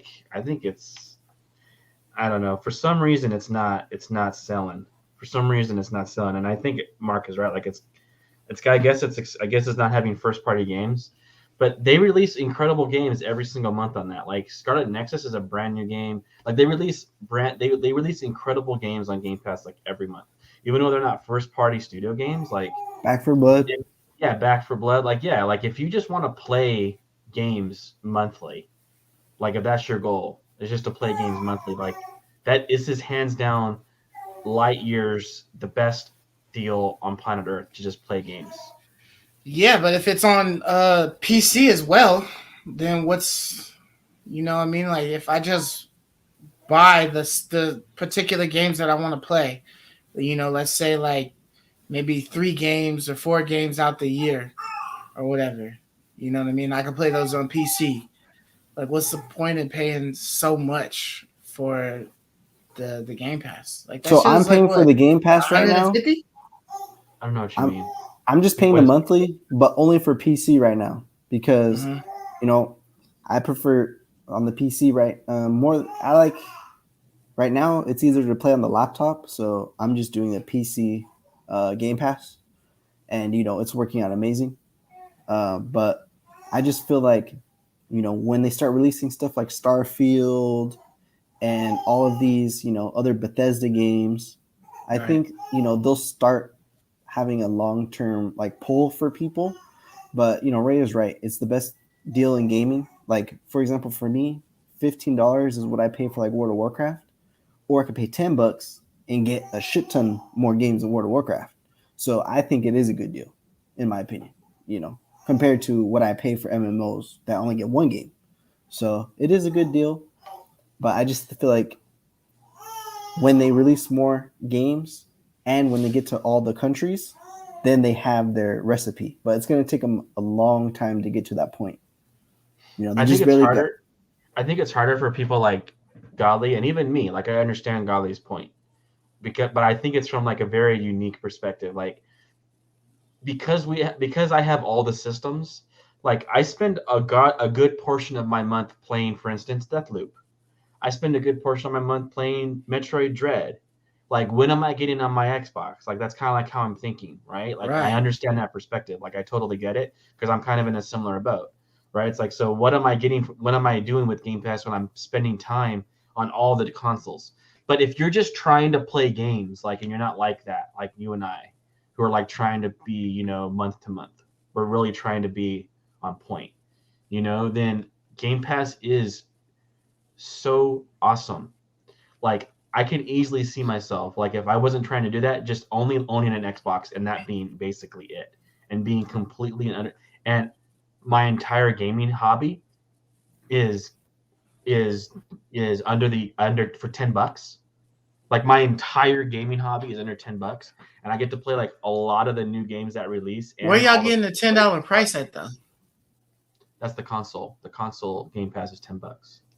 Is it? Game Pass Ultimate is PC and console together. PC, console, and xCloud, right? So yeah, sorry, exactly what you just said. You could pay $10 and have only console Game Pass, or only PC, or $10 and only PC. Yeah, or you can have 15 and do all of it. All right. I pay 15 because I'm a believer in the product. I'm a believer in the service, even though like I don't really take advantage at all of PC. Really, the only thing that makes monetary sense for me is to pay for the $10 because I only play on the console. But I do the 15 because I'm a believer in the product, and so like I'm kind of supporting the product and paying them $5 more a month. I don't need to be paying $5 more a month, but $10 is like that's 120 a year. Like I'm definitely probably gonna buy more than 2 games a year on my Xbox. Like even me being a every console gamer, like I would buy probably Halo and I would buy Starfield. Like that's $120 right there. Like that shit ain't even out this year though. No, I'm thinking. I know this year has been just an absolute disaster. But I'm assuming as we move forward, right? When Avowed releases, when that zombie one releases, Redfall or whatever, when Starfield releases, when these games start to roll, I think it's going to be like incredible. They really messed up bad by not having anything available for people, man. They really messed up bad. It's a mess. This kind of reminds me of? It reminds me of the first year of Disney's Plus. Remember how they used to I do. showcase like all of the Marvel's cinema stuff that they were going to put on there? They were adding all those movies on there. They were going to have all of these shows and all that stuff. And then you still saw that the movies were available on Netflix, and they had to like roll the end of that contract before they took everything off and then put everything specifically only on Disney Plus. And then it's like, oh, we got tons of shows coming out, but they ain't gonna start until next year, 2021. And so then it's like, well, damn, I got this whole first year, and the only shit on here is like the really old shit. Not even like all of the Marvel's movies are on here. You know what I mean? All I can watch is like All Dogs Go to Heaven and shit like that. Like get stuff from the vault, Mermaid. Well, and that's stuff. that's a really good comparison. Because I remember when it came out, I had no desire to get it. It wasn't until they started releasing like some of their shows, like Right. Mandalorian, and like now I want it, and now I want to be subscribed to it. But it did. It took them a while to ramp up. Yeah. It took them a while to get it ramped up. And they gave you like all kinds of like free promo stuff from like Verizon and stuff like that, where you could get it for like free for like a whole year, I think. What we did, and like my whole year was gone. I ain't get shit for it. You know what I mean? I had all of the old stuff that was just like, shit in the vault, that my wife probably got like all the movies of, the digital copies of them already. You know what I mean? So it wasn't anything like really extra that would have made Disney Plus special that I got that first year. And then second year, my first year trial, that free trial is done. So now I gotta pay. And now the shows start coming in. It's like, damn. Yeah, it's very similar, super similar comparison.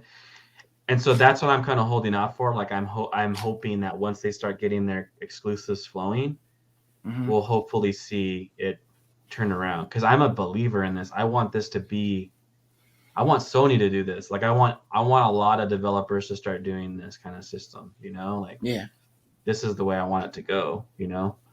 I'm fine because I remember I used to pitch a fit about when they were trying to go all digital, because I wanted to own something, but this would be the deal worth it to me to give up my physical games. Like paying a $10 monthly subscription, like makes it totally worth it for me to give up my physical games. I feel like I'm getting my money, like that's worth it to me. So like that's the direction I would like to see go for this all digital, movement. Than like buying games digitally. I hate doing that on like Sony's store or Xbox's store and buying a game at full price digitally. Like that's not the direction I want to go. I want to go in the subscription direction. So I'm a big believer in it. I advocate it. And so speaking of direction, how do you guys feel about the direction of Uncharted and how that's going? The movie. Did you all watch that little short movie I sent? You're talking about the other guy with like Nolan something? Yeah. Oh no, I didn't. You just watched the trailer, right? I just watched the trailer. Yeah. Nathan Fillion. I sent the fan made too because I wanted you guys to see like what I thought a good rendition of Uncharted would be.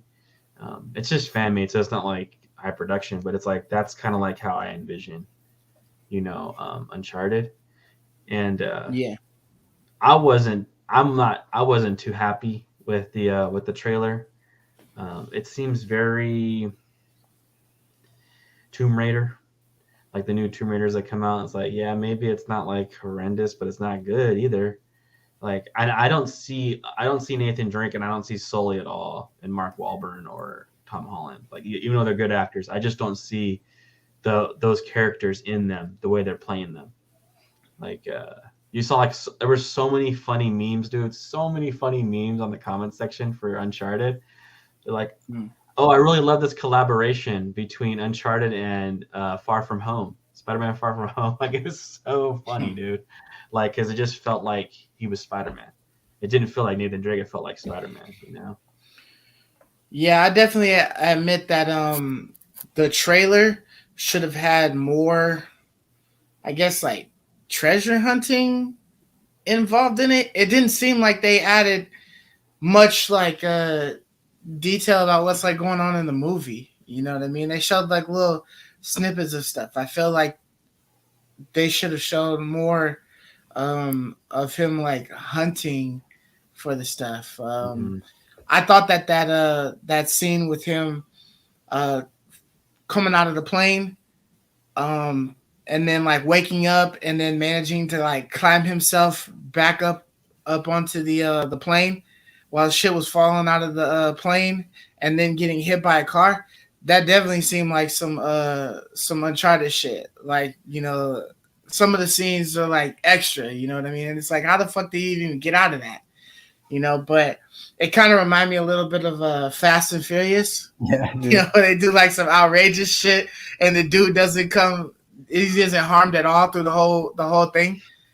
But yeah, I feel like as far as the trailer is concerned, like when you look at Sully, he's like hella young, and I don't know if we've had like an extremely young version of Sully for me to like wrap my mind around. And I don't think he had the mustache. He was clean shaven. No mustache. So I mean, Sully's it's like always had a mustache. That part is, you know, is different. And then, you know, but Drake is like dumb young. So, you know, there's that too. You know, you got to age Sully along with Drake, you know, because Sully ain't no decrepit old man. You know what I mean? So he's just, you know, he's got some years on Drake. But yeah, so I got to see more, man. I feel like the trailer didn't give you everything. It just gave you like a little taste. So I think that generally for people who know nothing about the movie, this is going to be a very blockbuster hit. But really? I think for the general audience, because it has such a high starring cast, I think it's going to do good.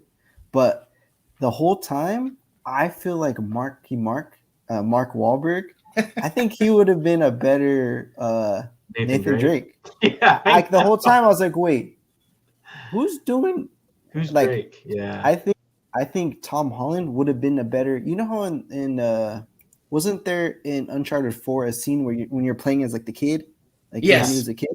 Yeah, I feel like if it was like a 12, 13, 14-year-old, Tom Holland would have been perfect. But when you see him in the bar, obviously he's like in his 20s. A 12-year-old. Well, yeah, if Tom Holland played a 12-year-old, it would have worked. Yeah, but I'm just saying. I think he's a little bit. That is so funny. Dude.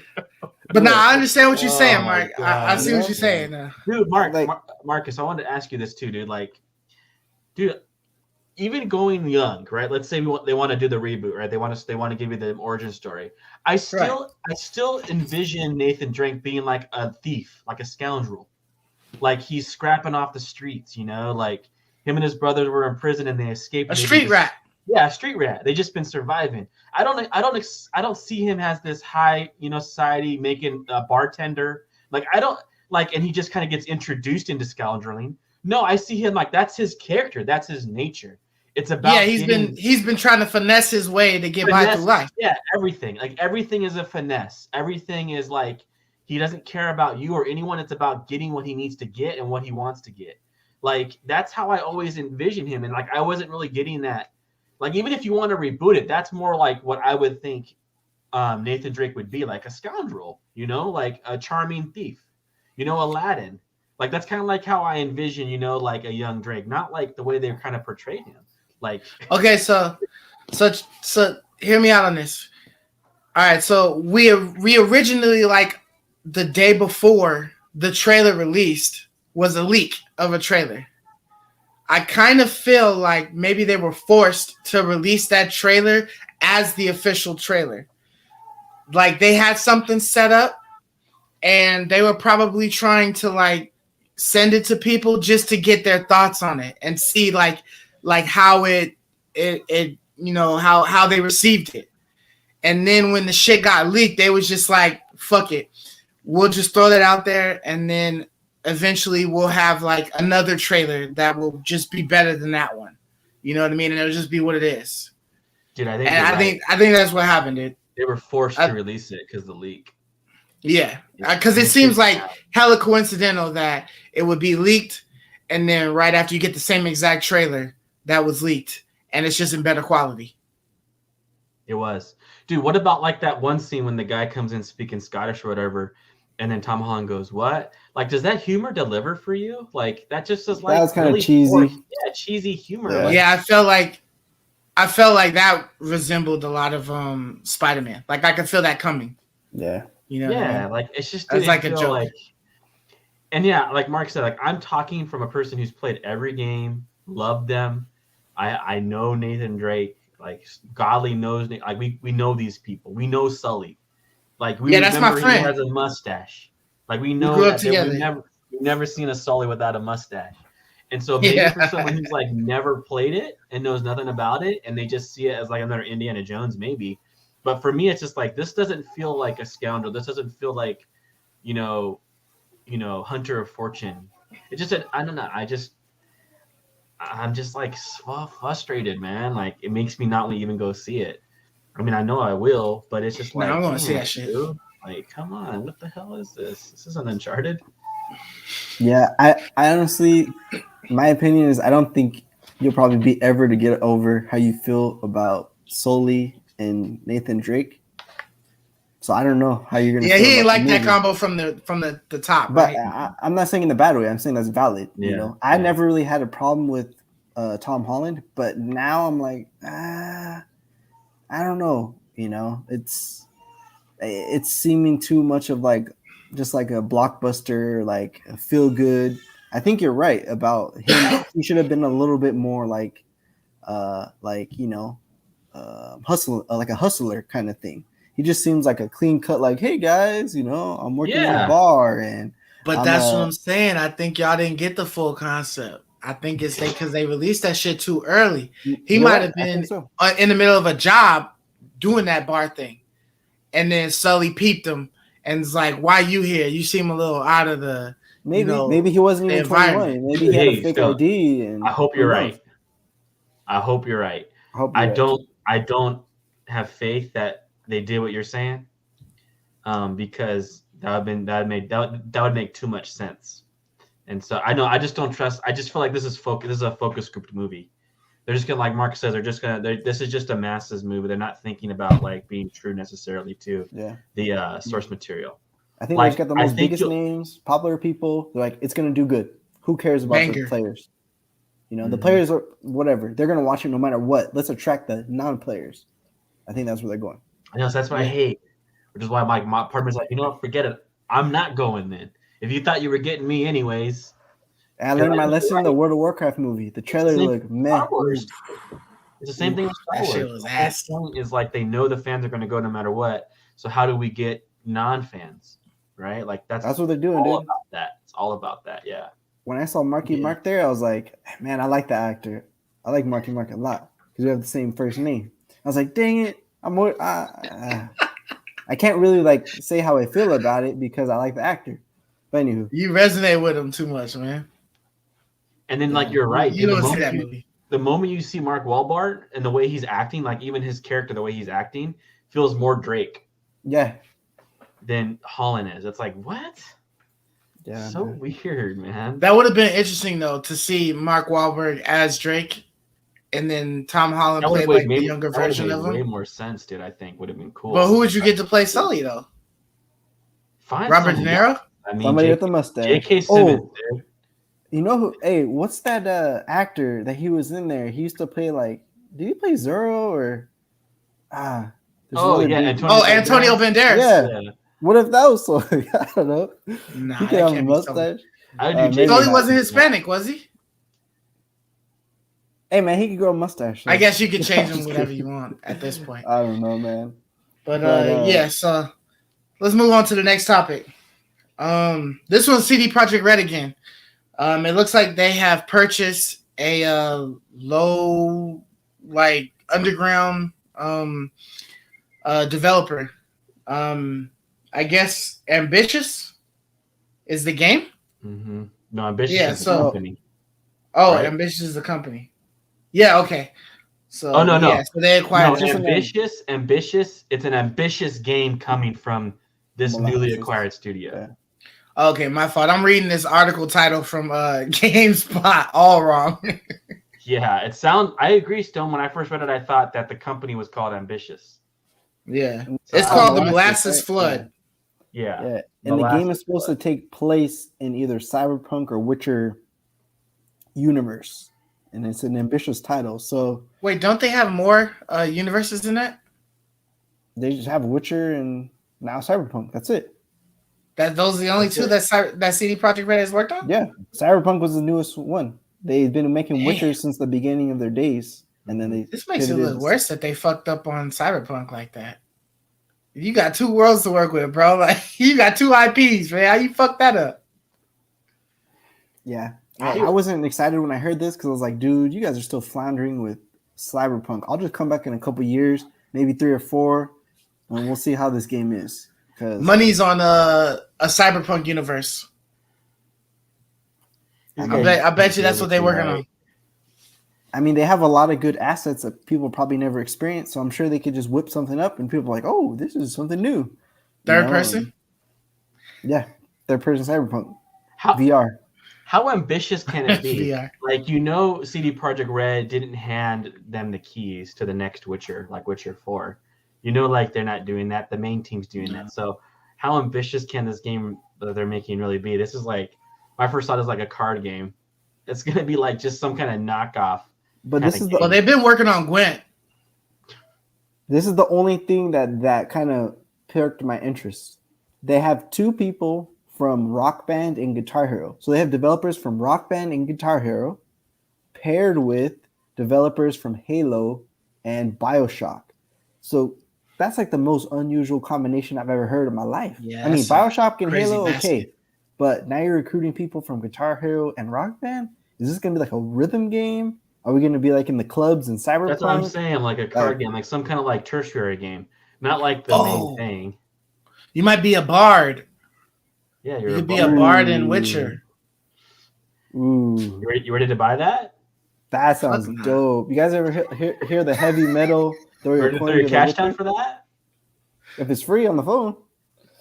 On the phone, a mobile game? Oh, that would be horrible. Dude, why not just take these new guys and throw them on the Cyberpunk team, man, and get this thing done? Dude, because get this shit released. They already got all their sales. Who cares? Yeah, they don't give a shit. Yeah, screw them. Yeah, that's just frustrating. Yeah, so the next topic.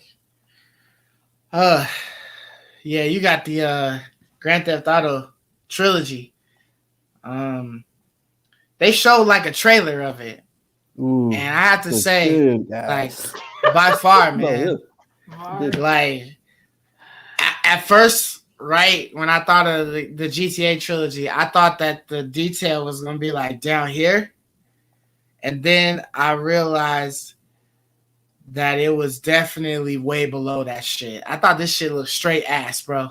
Dude. Like, it didn't look good at all, man. It looked like I was playing, like I was watching Roblox or something. Okay, maybe with the models, but did you see the reflections? Did you see the lighting? Did you see the shadows? Did you see the neon lights? The lighting? Yeah, dude, it looked good in my opinion. It stayed true. Dude, this game is originals. It's in third person, so you're gonna see your character the whole time while you're playing the game. Dude, but did you see the cars? Like how amazing, like the surfaces on cars and the streets and. Dude. I was too fixated on how shitty the one dude from San Andreas looked. Yeah, the models are still blocky, They're the same models, but the world has a complete facelift, man. Like it looked fantastic, in my opinion. I feel like that was really the only thing they could work on. Mark, you can't be saying fantastic, man. All right. Listen. Ratchet and Clank looks fantastic. Listen, the games I like still, go look up how EverQuest looks compared to this. And I say it stays true to the original with modern tech, reflections, shadows, skies, foliage that moves instead of just being a bush that doesn't shake. Like, I would say they did a good job at adding all these modern things to a classic. It still looks like how it looked before, but with modern day technology. Dude, I will give it this. This is what I'll say. They definitely didn't just remaster it in the sense of like making it a new resolution and like a new frame rate. Like they definitely changed the models a little bit. They definitely did. But it looks like freaking cartoon characters, dude. Like Marcus, you need to Yeah, go click that trailer again. The very beginning. Like I'm go click watching the this shit. trailer, restart it to the very beginning, right when it goes, and then pause it Mhm. at I'll just tell you when. Wait a second. I'll tell you where to pause it. Pause it at right? Pause it at 10. And that Wait, hold on, hold on, hold that on. little mechanic walking up to you and that girl sitting back there on the tool chest or whatever. This looks like freaking Psychonauts 2 artwork, dude. At what second? What second are you talking about? 10 seconds. Let me see. Okay. 10 seconds. Hey man, did you see the shine on his hair, the reflections, man? That's modern day, man. Well, I'm just saying. No, I mean you're saying that's modern day in the sense that it's ray tracing that exists today, but No, this I'm not is not saying modern day looking games. This game doesn't look no. modern I'm day. saying it has technology. It has all the current lighting effects. Like they added a Yeah, lot but of this effects doesn't to the look game. modern day at all. But it's not a modern day game. It's an old game that they're just adding So, some yeah, new techniques to it. I'll give them the credit for adding, the shiny cars and different shit like that. But I still have an issue with the characters, man. The characters are reminding me of some game. I can't put the word of the game. Like I can't remember the name of the game, but it looked like this really old ass fucking game. And the characters just look crazy trash, man. Like I understand the world looks a lot nicer than what it used to look like, but you're Dude, not this even. looks like a cartoon, man. I This agree. looks really lame. Like Oh, the I don't only agree with that. system that looks lame. Like shines are nice, but that doesn't look good. Mm. You think that looks good? Does it look like Like $70? I like what can't do look you at it. I like can't look if at it from a new game perspective because it's not a new game. I have to look at it from the nostalgia perspective. that's fine, but like I can go back and really like Knights of the Old Republic and say that doesn't look good. At some point in time, maybe it did, but I can say right now, today, it doesn't look good. Like that Dude, doesn't look good, is what I'm saying. Yeah, but I can't. I can only compare it to a former version of itself. That's the perspective I'm coming from. If we're comparing it to modern day games, yes, this is Roblox 2.0 crap, but that's not what it is. It's I don't know, repolishing of an old, loved classic The game. only system I see this being viable on is the Switch to me, because the I agree. Switch, this is about Switch quality. Like in my mind, like Switch is garbage quality, and so this game is like, if Nintendo were ever to make a GTA game, this is like the quality it would be, and so I can see this being like on a Switch. This is like what you get to play GTA on the Switch. You'll never be able to play like GTA 5 on a Switch. So if like let's say some developer came along and they wanted to release a GTA type game on the Switch, this is what it would be. But this is like junk on playing this on a PS5 or playing this on an Xbox Series X. Dude, I mean, I really like the cartoony style of it, because when it's kind of before it, back when the game came out, that was like what real people look like in the game. But now I feel like they kind of are going for like a not a cell shaded, but it looks very very cartoony, very Yeah, very animated. they went with like a cartoon type Yeah, no, I agree, engine. and And I like think it works. I think it works on a Switch. That's the only thing I think it works on. I Because agree that's because what then you're not looking for like definition. You're right. not. It's just like Exactly. it's It's like a what I decent expect look, on my so you're Switch. okay with it. Yeah, exactly. Yeah. I don't want to feel like I just would feel weird playing this when I could play GTA 5 online or Red Dead Online on a real system. Why am I going to play a cartoon? That on my Switch though, it's like, well, that's all I can expect from my Switch. So like I'm going to play it, kind of thing. Yeah, I mean, when I look at this game and you guys are telling me it's $60 for this trilogy, and I see this video on how it looks, and they do the little shader thing to show you like, oh, here was the shit show, and here it is improved. I just basically look at it and I say, hey, what's good, Arachne? So, I basically just look at it and say like, I'm not gonna buy this, and it's a good thing that they've kind of broken how they're going to release it on some of these consoles. You know, like of course you got the trilogy version, but San Andreas is going to be on Xbox Game Pass, and then I think Grand Theft Auto 3 is going to be on PS Now. So that's interesting. I'm not sure what happened to Vice City, but I would have only wanted to play San Andreas again on that one, and at least I'll be able to attempt to check it out and just see if it really is like shit like I'm thinking it is on the Series X. Dude, I cannot see myself playing this on the Series X, even for Game Pass, because I can already tell, man, like I don't want to play this cartoon.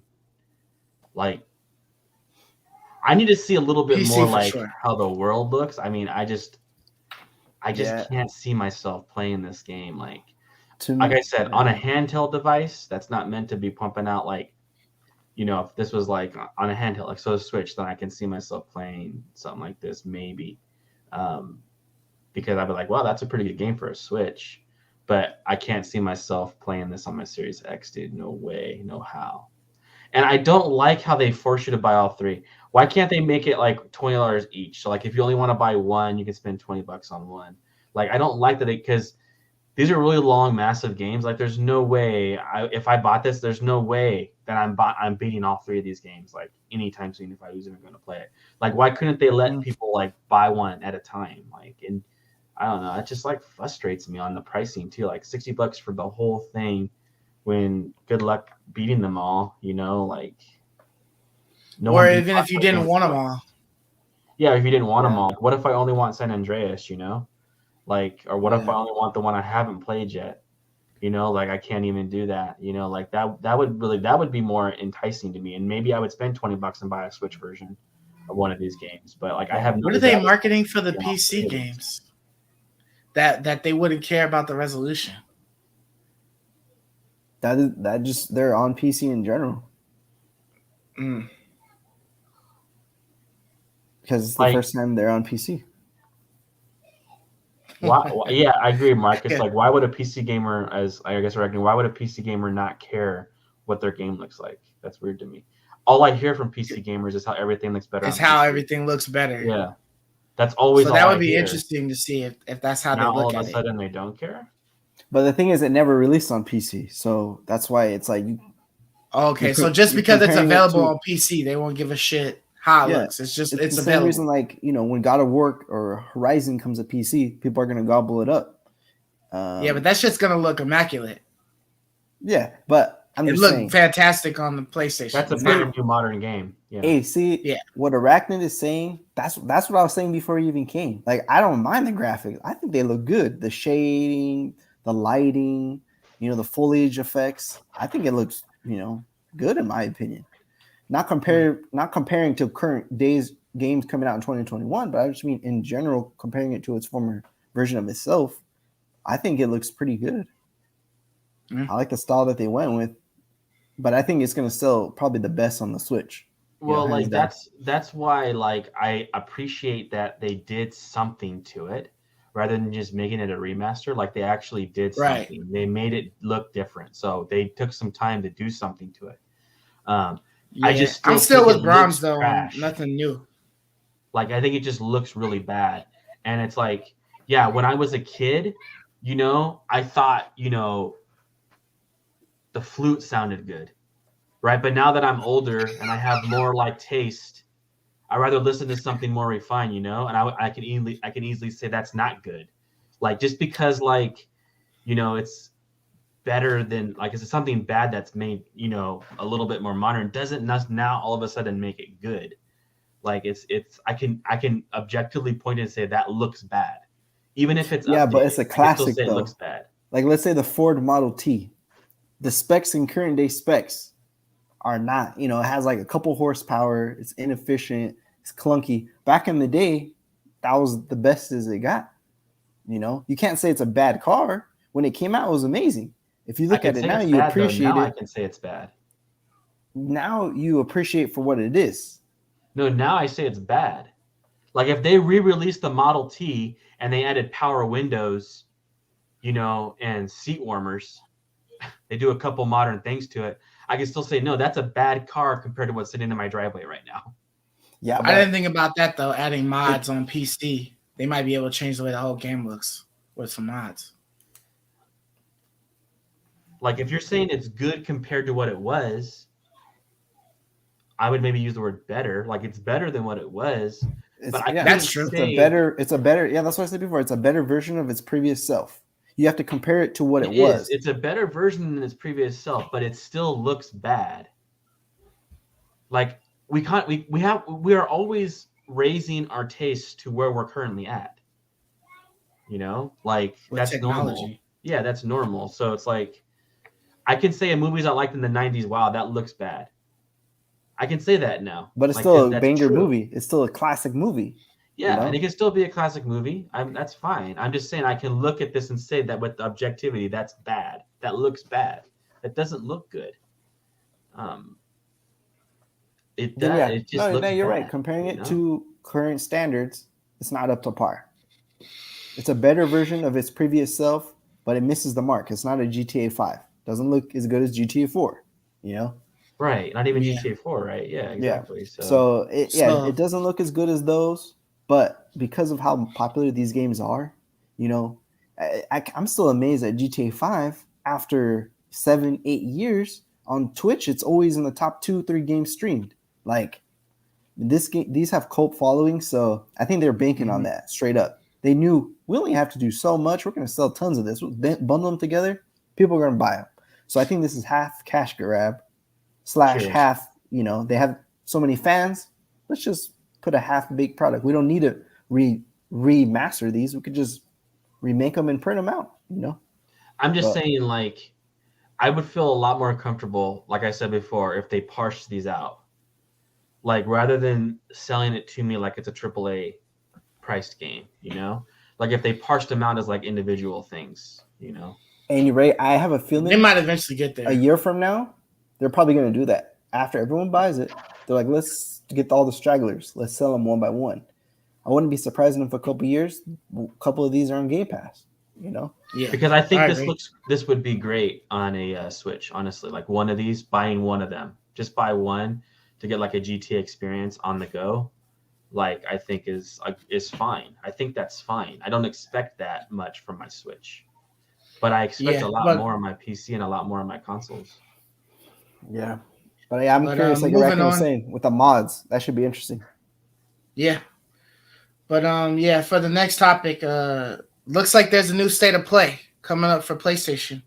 And it's going to be Wednesday, October 27th at 2 p.m. Pacific Standard Time. I'm excited for that one, man, to see what they're going to show. I don't know exactly what they're going to show. What new game is supposed to be coming out? I was going to ask you, what are they showing? I'm trying to think. Yeah, I don't know if there's a first-party game coming out next month. Is there? No. There's nothing coming out. I think there's no more games coming out, PlayStation first parties, or even PlayStation exclusives until next year. Yeah. Yeah, I think maybe they're just gonna showcase more whatchamacallit, like indies and stuff. Yeah, maybe they showcase. Did they showcase Ken already?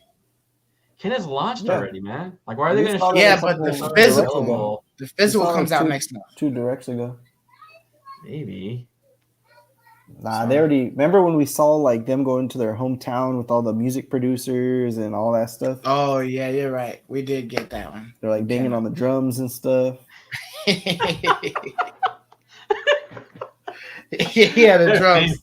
They're banging on the drums. Yeah, you saw like the whole, Yeah, I'm just bag. like, yeah, but I don't know. Whenever all these state of plays come out, we always get excited about seeing something that we've been waiting to see. Like that's what gets like me mostly excited is like just to talk to Arachnid's point. It's like what gets me most excited is about getting to see something I've been waiting to see. Like the last event, we all could not wait to see God of War, right? We were like chomping at the bit to see that. Well, we were hoping we would see God of War or maybe Horizon. Yeah, or maybe Horizon. So that might show us more Horizon, but it's weird because it's months and months away. I don't know, man. This is probably going to be indie based, so that makes me less excited. So, no, I'm still excited about indies. Like, what if they show us like The Devil Within or something?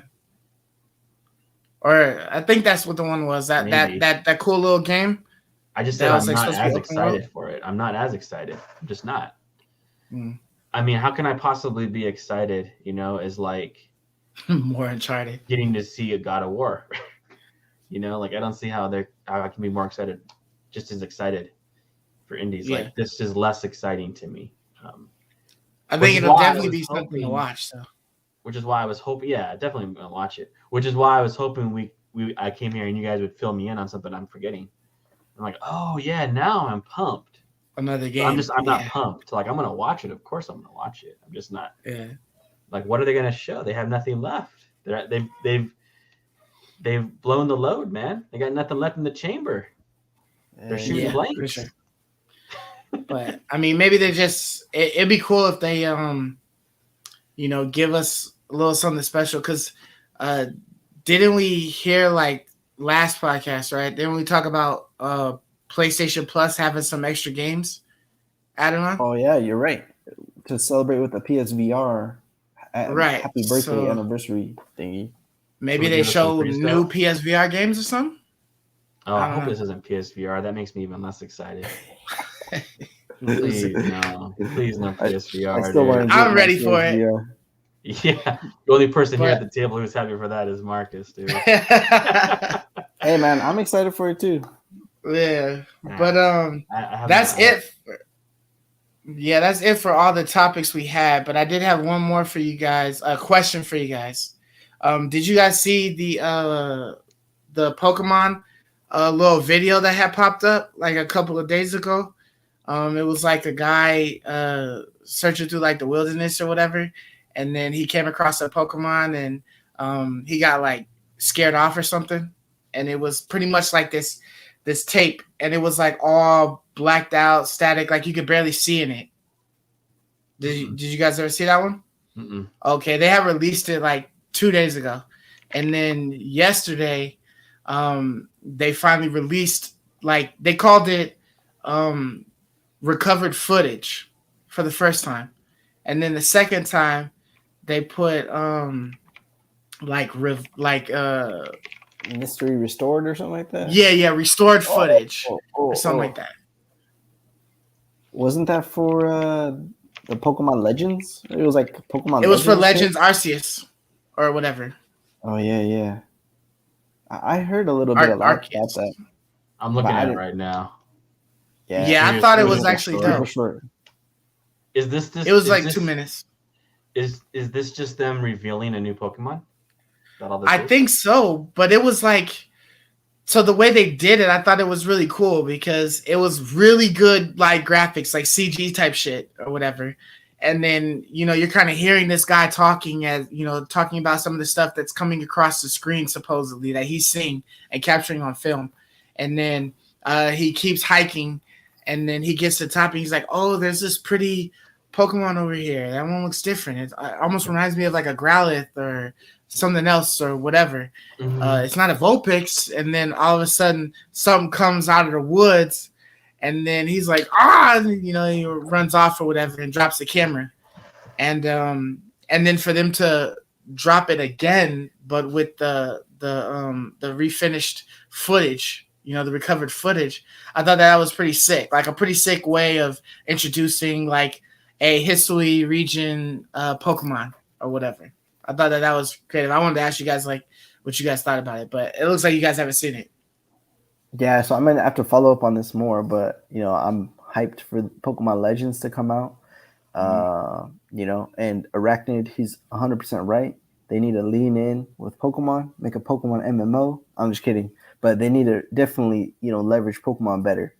Yeah, I They're agree, doing dude. Like Pokemon is the thing I get most excited about on any Nintendo, any new console.